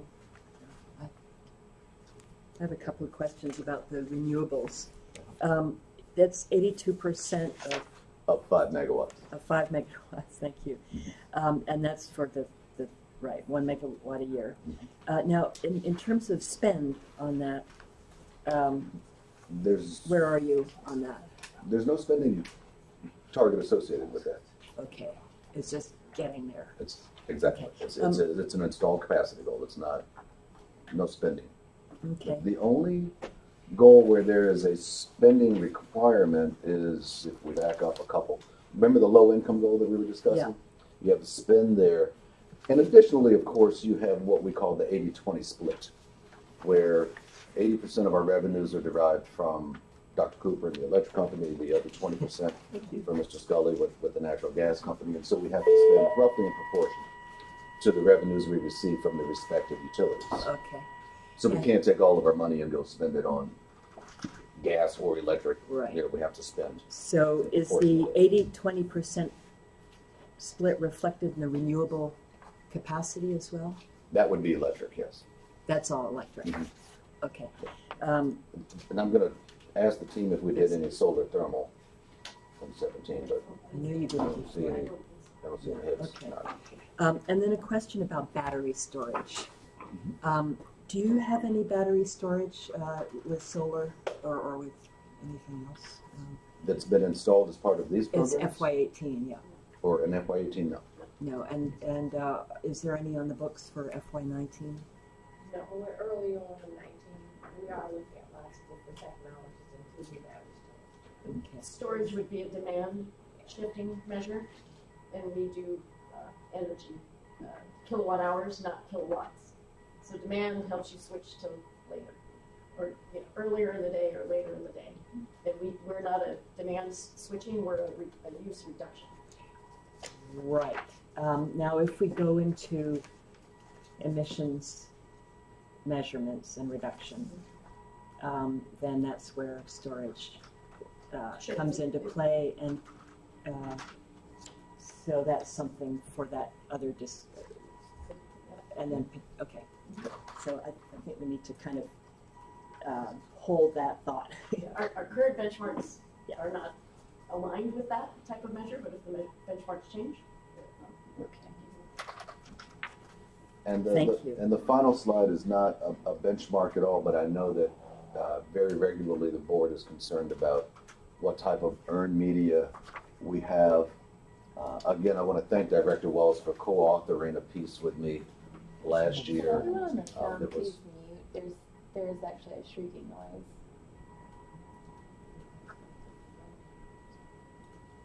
Did we lose the phone?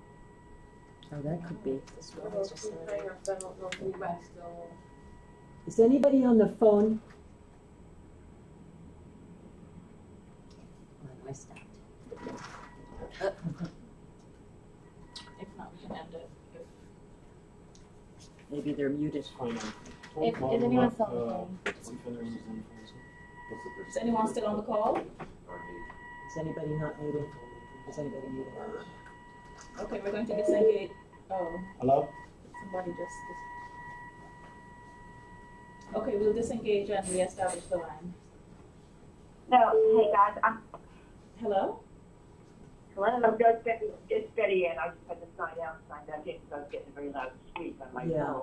I did want to ask the document, Ted, that you're talking about. I don't see it on my Dropbox or Which document? the one that you were just referring to. You mean this presentation? Yeah. The presentation, yes. Oh dear. Sent it out, but send it out. Did you send it out? I was just looking for it. I'm not in the office. I didn't find it on my laptop. No, we didn't send it. Lenore, you sent, to Teresa, you sent it out? No. Apologies, we'll do so now. All of them. Okay. I was looking for it. I was following it, but I was looking for the printed document. Okay. Well, Okay, would be good. Chairman Kane, this is the last slide anyway, and it's just about the, you know. But I would like to have it to look. Right, we'll make sure you get it, absolutely. We had about a 30% uptick in earned media in FY18 over FY17, and we had some really, really nice pieces, and I said Director Wells co-authored one with me that was very, very well received. I'd like to introduce our new manager in the public relations space who will be helping us get even more earned media. I'm going to put some pressure on you. Karen, stand up.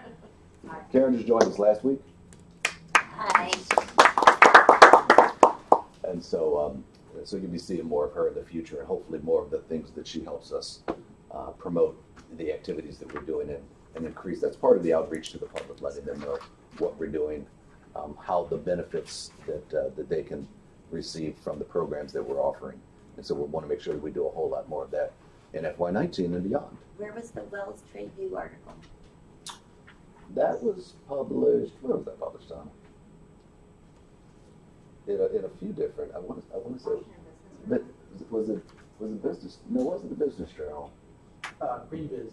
Yeah, Green. Okay, Green Biz. Yeah. We put it in your folders probably 3 or 4 meetings ago. Okay. Yeah. But sure, if you'd like to see it again, we'd be happy to. Well, yes. And that may have been the meeting I did in absentia. Yes, sure. Yes, that's great. So as I said, overall, we had a really, really stellar year, and I want to, you know, put my hands together and just thank the staff for really worked incredibly hard and produced some great results. I also want to say this.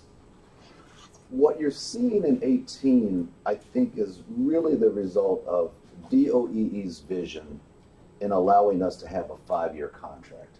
It makes a world of difference when we can have discussions now with potential customers to say, we will be here 2 years from now if you're thinking about a project that can't be sewn up neatly within the next 11 months or 6 or 7 months. We can say, look, we'll be here in FY20 or 21 when you're ready to complete some of these larger projects that are out there. We know we're talking with a number of people now that those are going to be big projects for FY20 or maybe the next year. And it's incredibly helpful that you have this window that gives you the runway to have those discussions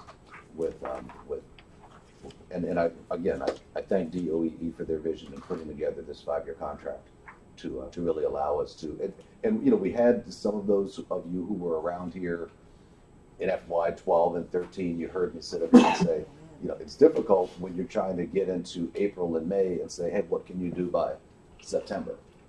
Because we don't know if we're going to be here in October. It's a very different conversation right now. We talked, you know, with Director Wells about, you know, this allows us to do what we call some of that whale hunting, where you actually go out and look for some of those really, really big projects. And so, you know, that's, you're seeing some of those efforts, you know, starting to. Just to put some blubber on the whale. Putting blubber on the whale. Could we put some blubber on the whale here? And could you give an example of, in FY18, of in light of that long-term contracting, how one of your favorite projects that you sought out, and then one of your favorite projects that was sought out by others who came to you?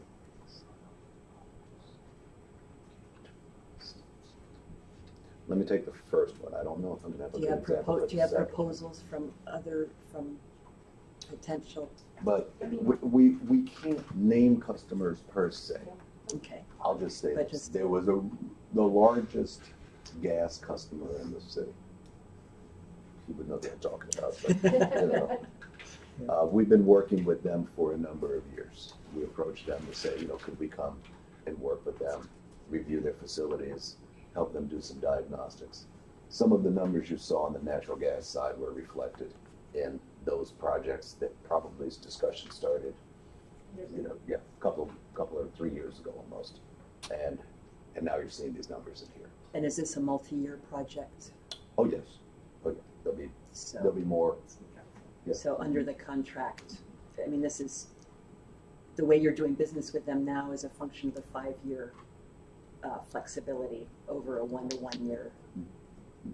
Or am I putting words in your mouth? No, you're not. And Patty, I'm trying to think, what was one where someone may have bought something to us, or Cheryl, do you have an example of one of those? A multi-year.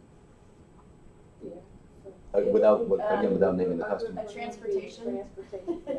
Right, okay. Delivery, entity. Your entity, is changing out their chillers and doing their lighting over time, and it takes a long time to get specifications approved necessarily, and so we've helped them develop specifications years ago that are now getting implemented as capital budgets become available, and we're able to take advantage of those savings now through technical assistance. Yeah, our technical assistance prior has realized savings now for in FY18. Well, there's a lifetime. I'm actually supposed to be on a call with them right now. That's great. And that started like 5 years ago. Or in 2012, I think we had a first technical round of specification review and development with them. That's it great. became part of the capital improvement plan, and they got additional support from us, both from our engineers, technical support, our workforce development program, helping to actually quantify the information we need in order to actually then bring the actual savings and the projects to fruition in 18. We had externs there last year. One of them was hired this year and is helping us. You're not allowed to name them, but if I would hope that would generate a media piece from their end, or that they give you permission to run it. We've been working on it. Yep. Good, that's great. Thank you. So one of the things that we were have on the agenda is that you would speak to any obstacles that are still remaining. Are there any? You did really well. Thank you. Thank you. As soon as you overcome any, if there were any. If we were to look at the low income savings goal in FY17, we had to revamp how we were running the low income program. We hadn't been running the low income program with a large customer contribution as part of that program.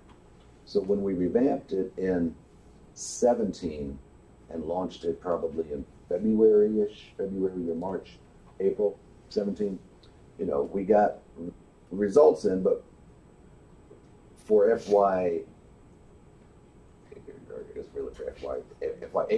we were allowed to move. We knew what the program was. We were able to move faster. For FY19, we actually relaunched that program over the summer. Again, knowing we were going to be here, so we let the contractors know early, go out, find good projects. They'll come back to us with those projects over the next couple of months. We'll have the engineering time to evaluate them and get those folks, back working on those projects, hopefully by the first of the year. Those are some of the obstacles. If you want to talk about what was one of the bigger obstacles, I would also add that. Sorry, I'm not understanding exactly what the obstacle was. The obstacle was having to change programming to move from just a spending goal to both a spending and a savings goal. The word obstacle might be a little bit, what are some of the challenges we have? Challenges. I'd like to use the word challenges versus obstacles. Obstacles, I think, are things that sometimes you can surmount, sometimes they're insurmountable. Here, this is one of these where we had to change our programming. Right. To change with the new benchmarks in the contract. When you said that having now the customer contribution, does that mean that goes towards the spend? No, that doesn't count towards our spend. So Only the amount. Having the customer contribution help. So let's say in the past, let's say we were going to do some work on a building, and that amount of, we're talking about in the low income space, that amount of work was going to cost $100,000. In the past, we may have paid the entirety of the $100,000. Under our new program, we pay maybe $60,000, and the customer, the owner of the building, pays $40,000. What the owner pays does not count towards our spend, only the $60,000 that we put into the project. But it allows us to do more projects, to stretch our dollars further. And that savings. And that number, increases. And to get more, and the to get more dollars grants, therefore divided more by that savings Right, number for a exactly. lower yield, Yeah. which allows us to be able to do more projects. Yeah. Get more savings. And get more savings for better bang for your buck. I'm not getting the math. Is it more or less savings? I mean, It's the is same it amount of more? savings for the project, but the amount Okay, we're so it paying does for count is towards the savings Mhm. piece of the Yeah, equation. energy but Oh, yeah. not It might help to go back to the savings line. So if you pay 60% of a project that yields 100% savings, you can claim those 100% savings. Correct. Exactly. Exactly. Vicki, is that solve your problem? So if it's 100 megawatt hours of savings, Right. we're paying $60 a megawatt Right. hour rather than the $100 Right. a megawatt hour. And then you can do, and if you're doing 50, then 50%, you can do 200 You megawatt. could do 2 of those projects with the same amount of money. Yeah. Exactly. That's how we had how we had to change a large area within our low income programs. Right. And it also has, And I would add this: you can't look at fiscal years in isolation. So if you talk about FY17, FY17 starts off with looking back into what happened in the second half of FY16.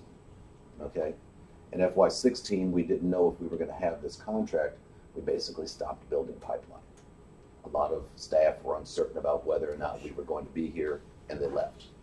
Yep. And so we went into FY17 not having built a pipeline, at a deficit in terms of staff. Those are some of the things that we had to retool and rebuild in 17.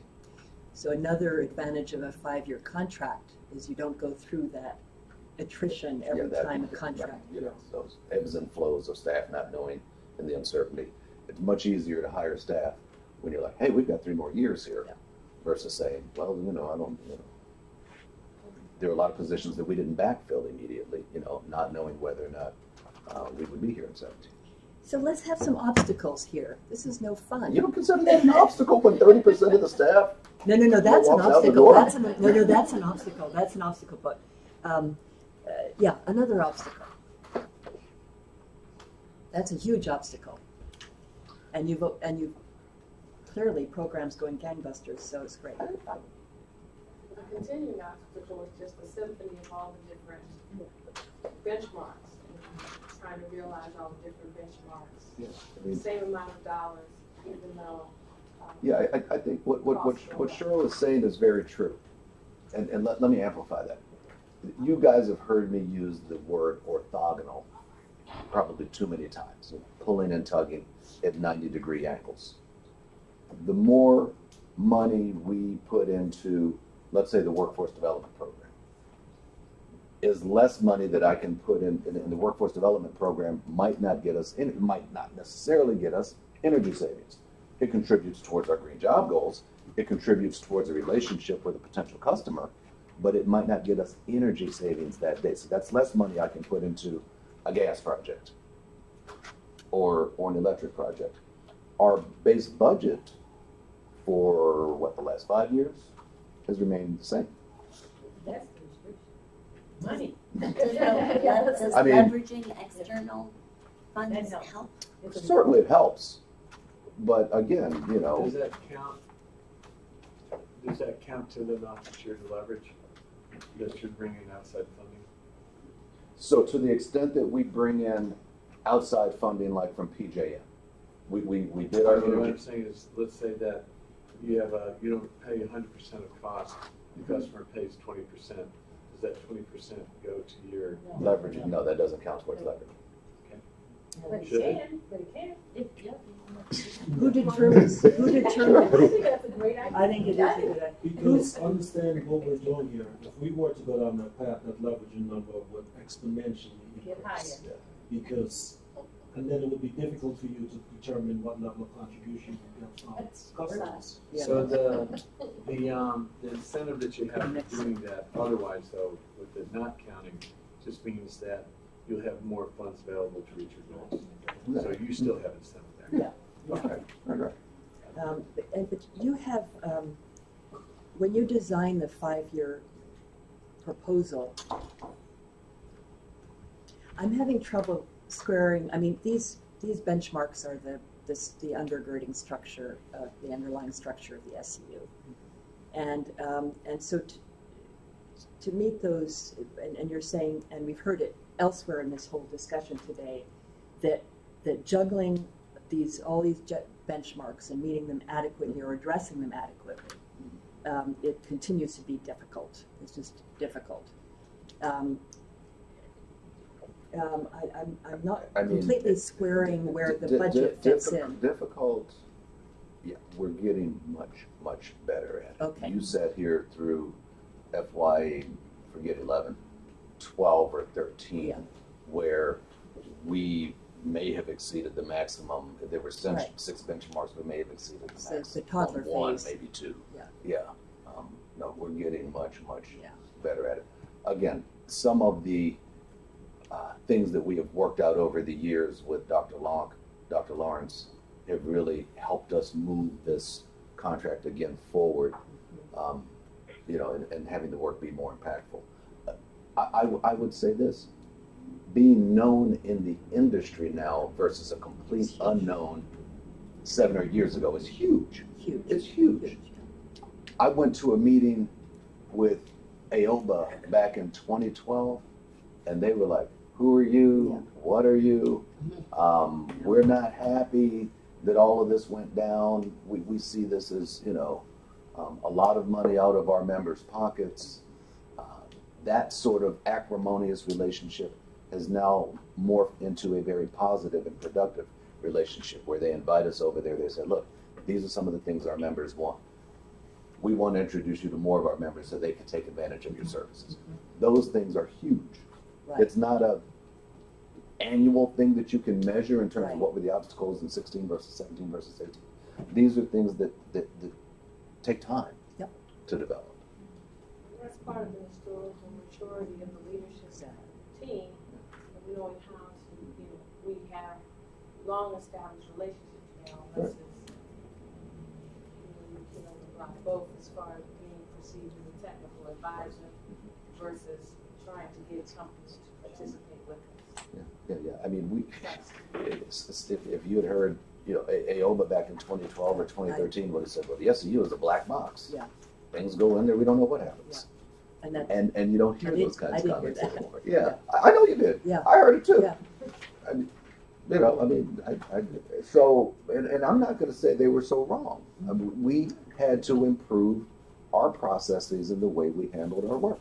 And so we've done that, I think, to a great degree over the years. That's allowed us to become more of a trusted partner and player in these things. And then being able to get into some of these discussions more at the charrette level versus at the change order level, really helps us, move the dime. I have a question from earlier when we were talking about the low-income savings and spending targets. Have there been projects in the past year, or at least, as you review this, that you had to walk away from because of health and safety measures that you weren't doing, and also, are you not allowed to do them, or you just choose not to do them, and trying to get to the kind of the root of a lot of these projects are unique and they need certain health and safety measures installed before you can do energy savings. Have there been projects that you've stepped away from and didn't do because there was mold or other issues, and then that kept you from achieving certain savings? Like, would it be beneficial to have health and safety measures in these programs? They're unique in that sense. Not most, but a lot of these projects require health and safety measures first to get them to code or to safety standards in order to do those. You asked a number of several very good questions, so I'm trying to filter through how I respond. If it's too much now, we can discuss at the next meeting, but I think it is important when you look at the challenges of that. I would love to give you an initial response now, and then, Madam Chair, if you wouldn't mind, a longer response at the next meeting. That'd be great. I remember the scar that I still have on the back of my head right here from when we did some, what I call safety remedial measures. We repaired some roofs before we put some solar panels on some customers' roofs. I remember that scar. We got it in this room. It didn't go over well.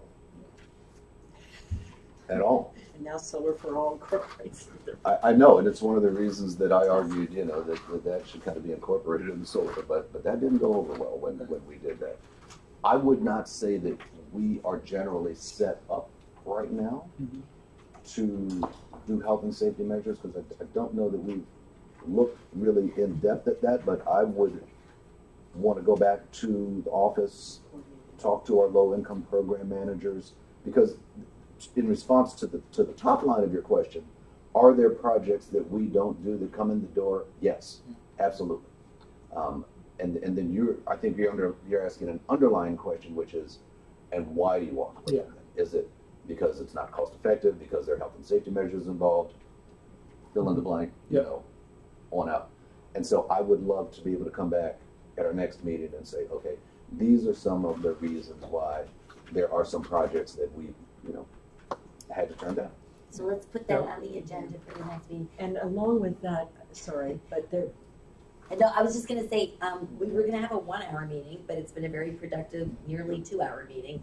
And we had one agenda item left that was slated for 5 minutes, but may or may not be longer. So is your question clear? Well, in the past,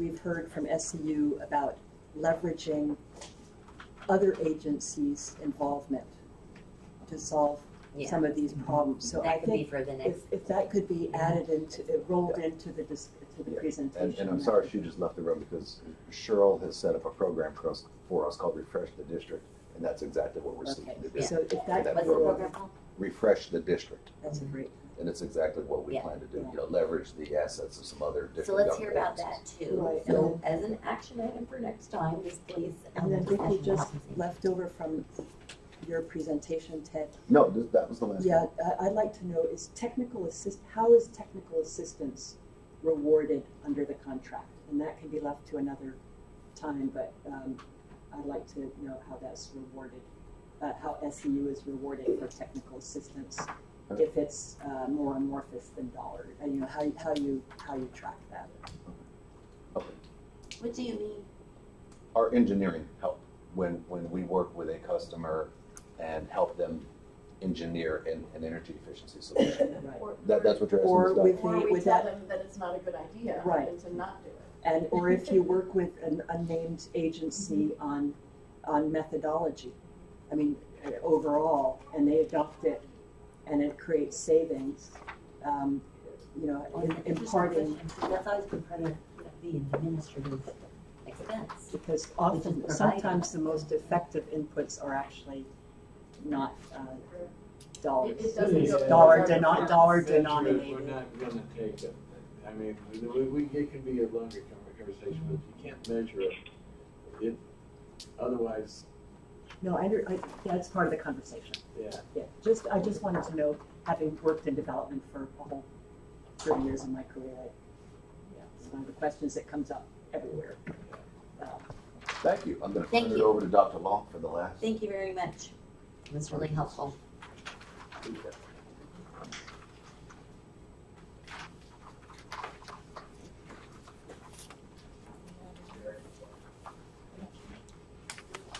Should be on the same side.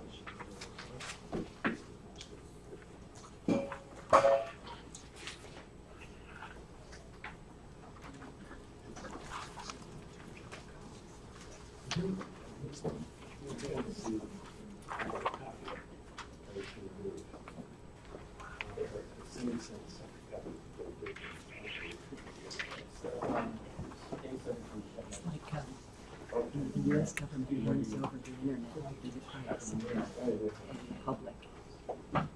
They don't even reward us for that technical transfer.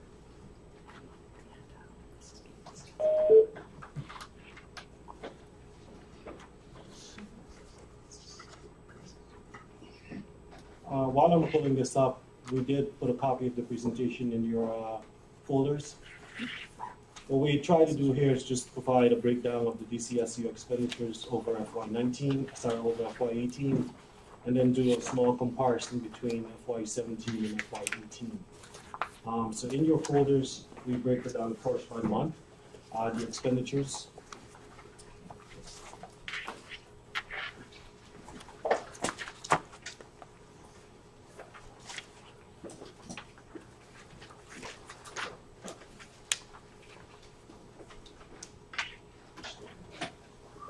And then following the breakdown by month, we went by each of the core program areas, and then the line items as reported by the DCSU. So on the first,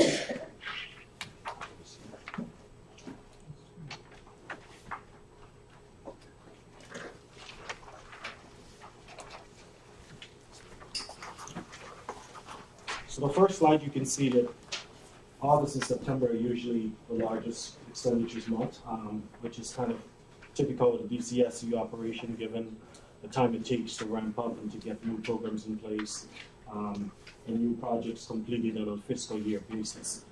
So September is usually the biggest month of invoicing that we would review and process. The next slide down just give you a breakdown of the line items that are included on a typical invoice from the DCSU, starting from labor and fringe, through incentives and subcontractor spending. And I hope the colors are clearly and distinguishable enough that you can see the amount spent on subcontractors versus labor and fringe. Fringe is a percentage of labor costs, and of course, incentives and indirect costs and so forth. It looks like copying and printing is the biggest expense, and I'm sure that's wrong. It's either copying and printing or it's other expenses. Incentives. Yeah. Or it's incentives. Yeah, incentives is the biggest amount here. And what's an incentive? So what is an incentive? A payment to a customer to assist them with completing a project. So it's benchmark reaching. Right, to help us reach our energy savings metrics. Or so. That is not copying. No, I think copying and printing is probably. I take back my request for a hard copy for the energy. We don't burn that many trees over there. I assure you, Mr. Director. I'm sorry, this is another math issue that's gonna go beyond me, but I thought that the idea of having a 5-year contract was to get away from the rush to spend at the end of the fiscal year. Is there still an annual appropriation that is at issue? Yes. So even with a 5-year contract, the DCSU still collects about $20 million a year. That's how we collect the money we actually collect. And is there a delay in it being appropriated? It causes the until the. So how is this?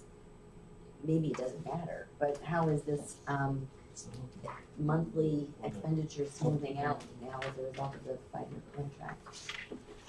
If you had seen this picture in FY 16, this number might have been almost twice. You said $9 million in the last quarter, last year, versus I think it dropped about 6.5 to 7 million. So it is smoothing out.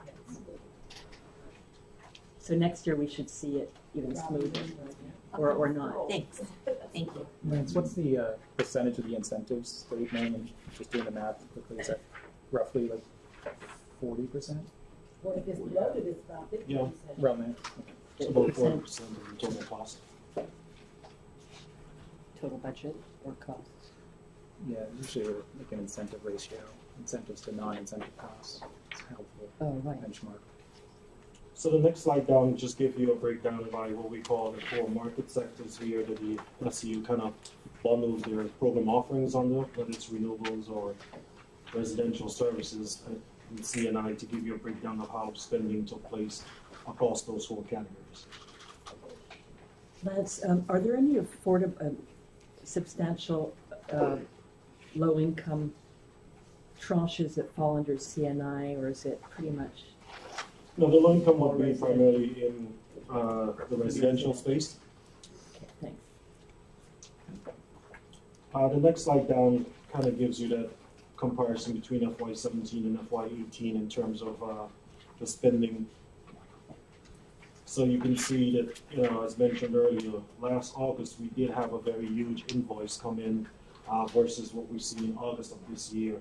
And then even for September again this year, we're below the amounts for September last year, to give you a breakdown of how the DCSU have been expending. It's a little more, what I would say, somewhat evenly distributed throughout the months, starting from October through July. And then of course August and September are always going to be the giant projects.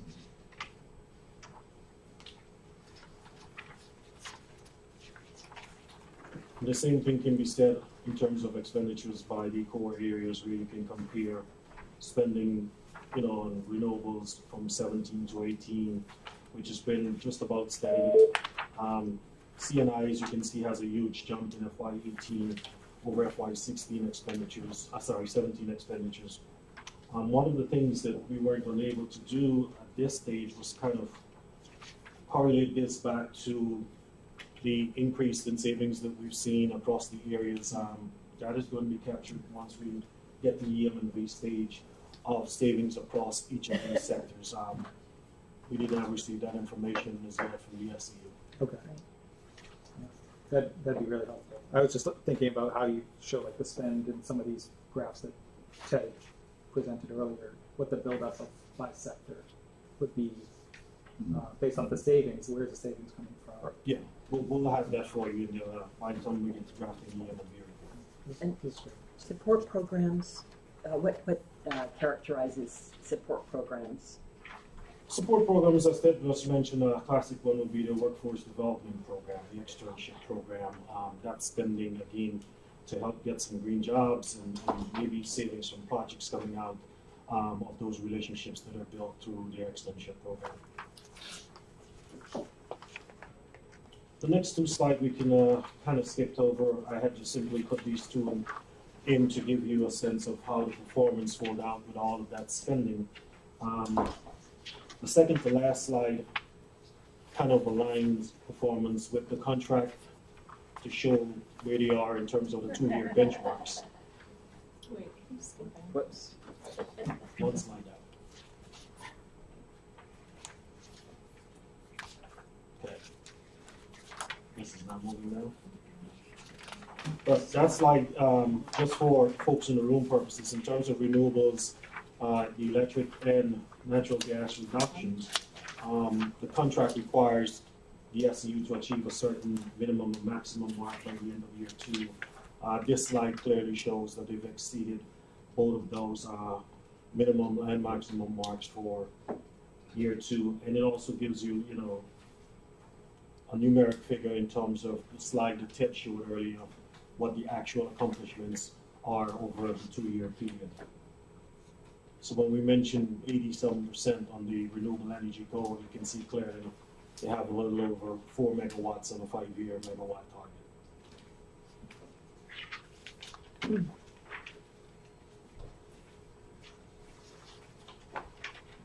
Okay.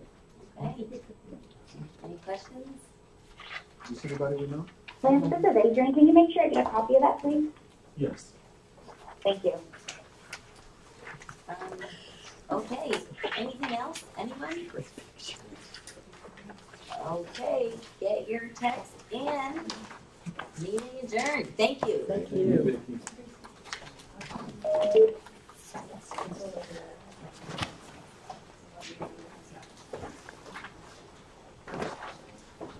Hi, good to see you. How are you? Good. How you doing? Good. Doing very well. Yeah.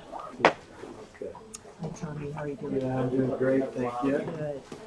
Yeah. I appreciate you calling out on everything's got to flow from Clean Energy DC. You're exactly right. Yeah, you'll be I like hearing that. a lot of it. Thanks. Yeah, you're welcome.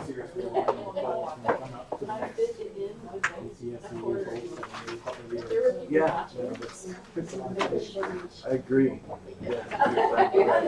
I think we can start Yeah. the process in January. Or where are we? We're in year 3. early year 3. I love Isn't that amazing? Isn't that amazing? Oh, I always thank you very much. Yeah. Okay. Okay. Thank you. Not yet. I'm gonna go actually drop off the clients. It's easier. Yeah.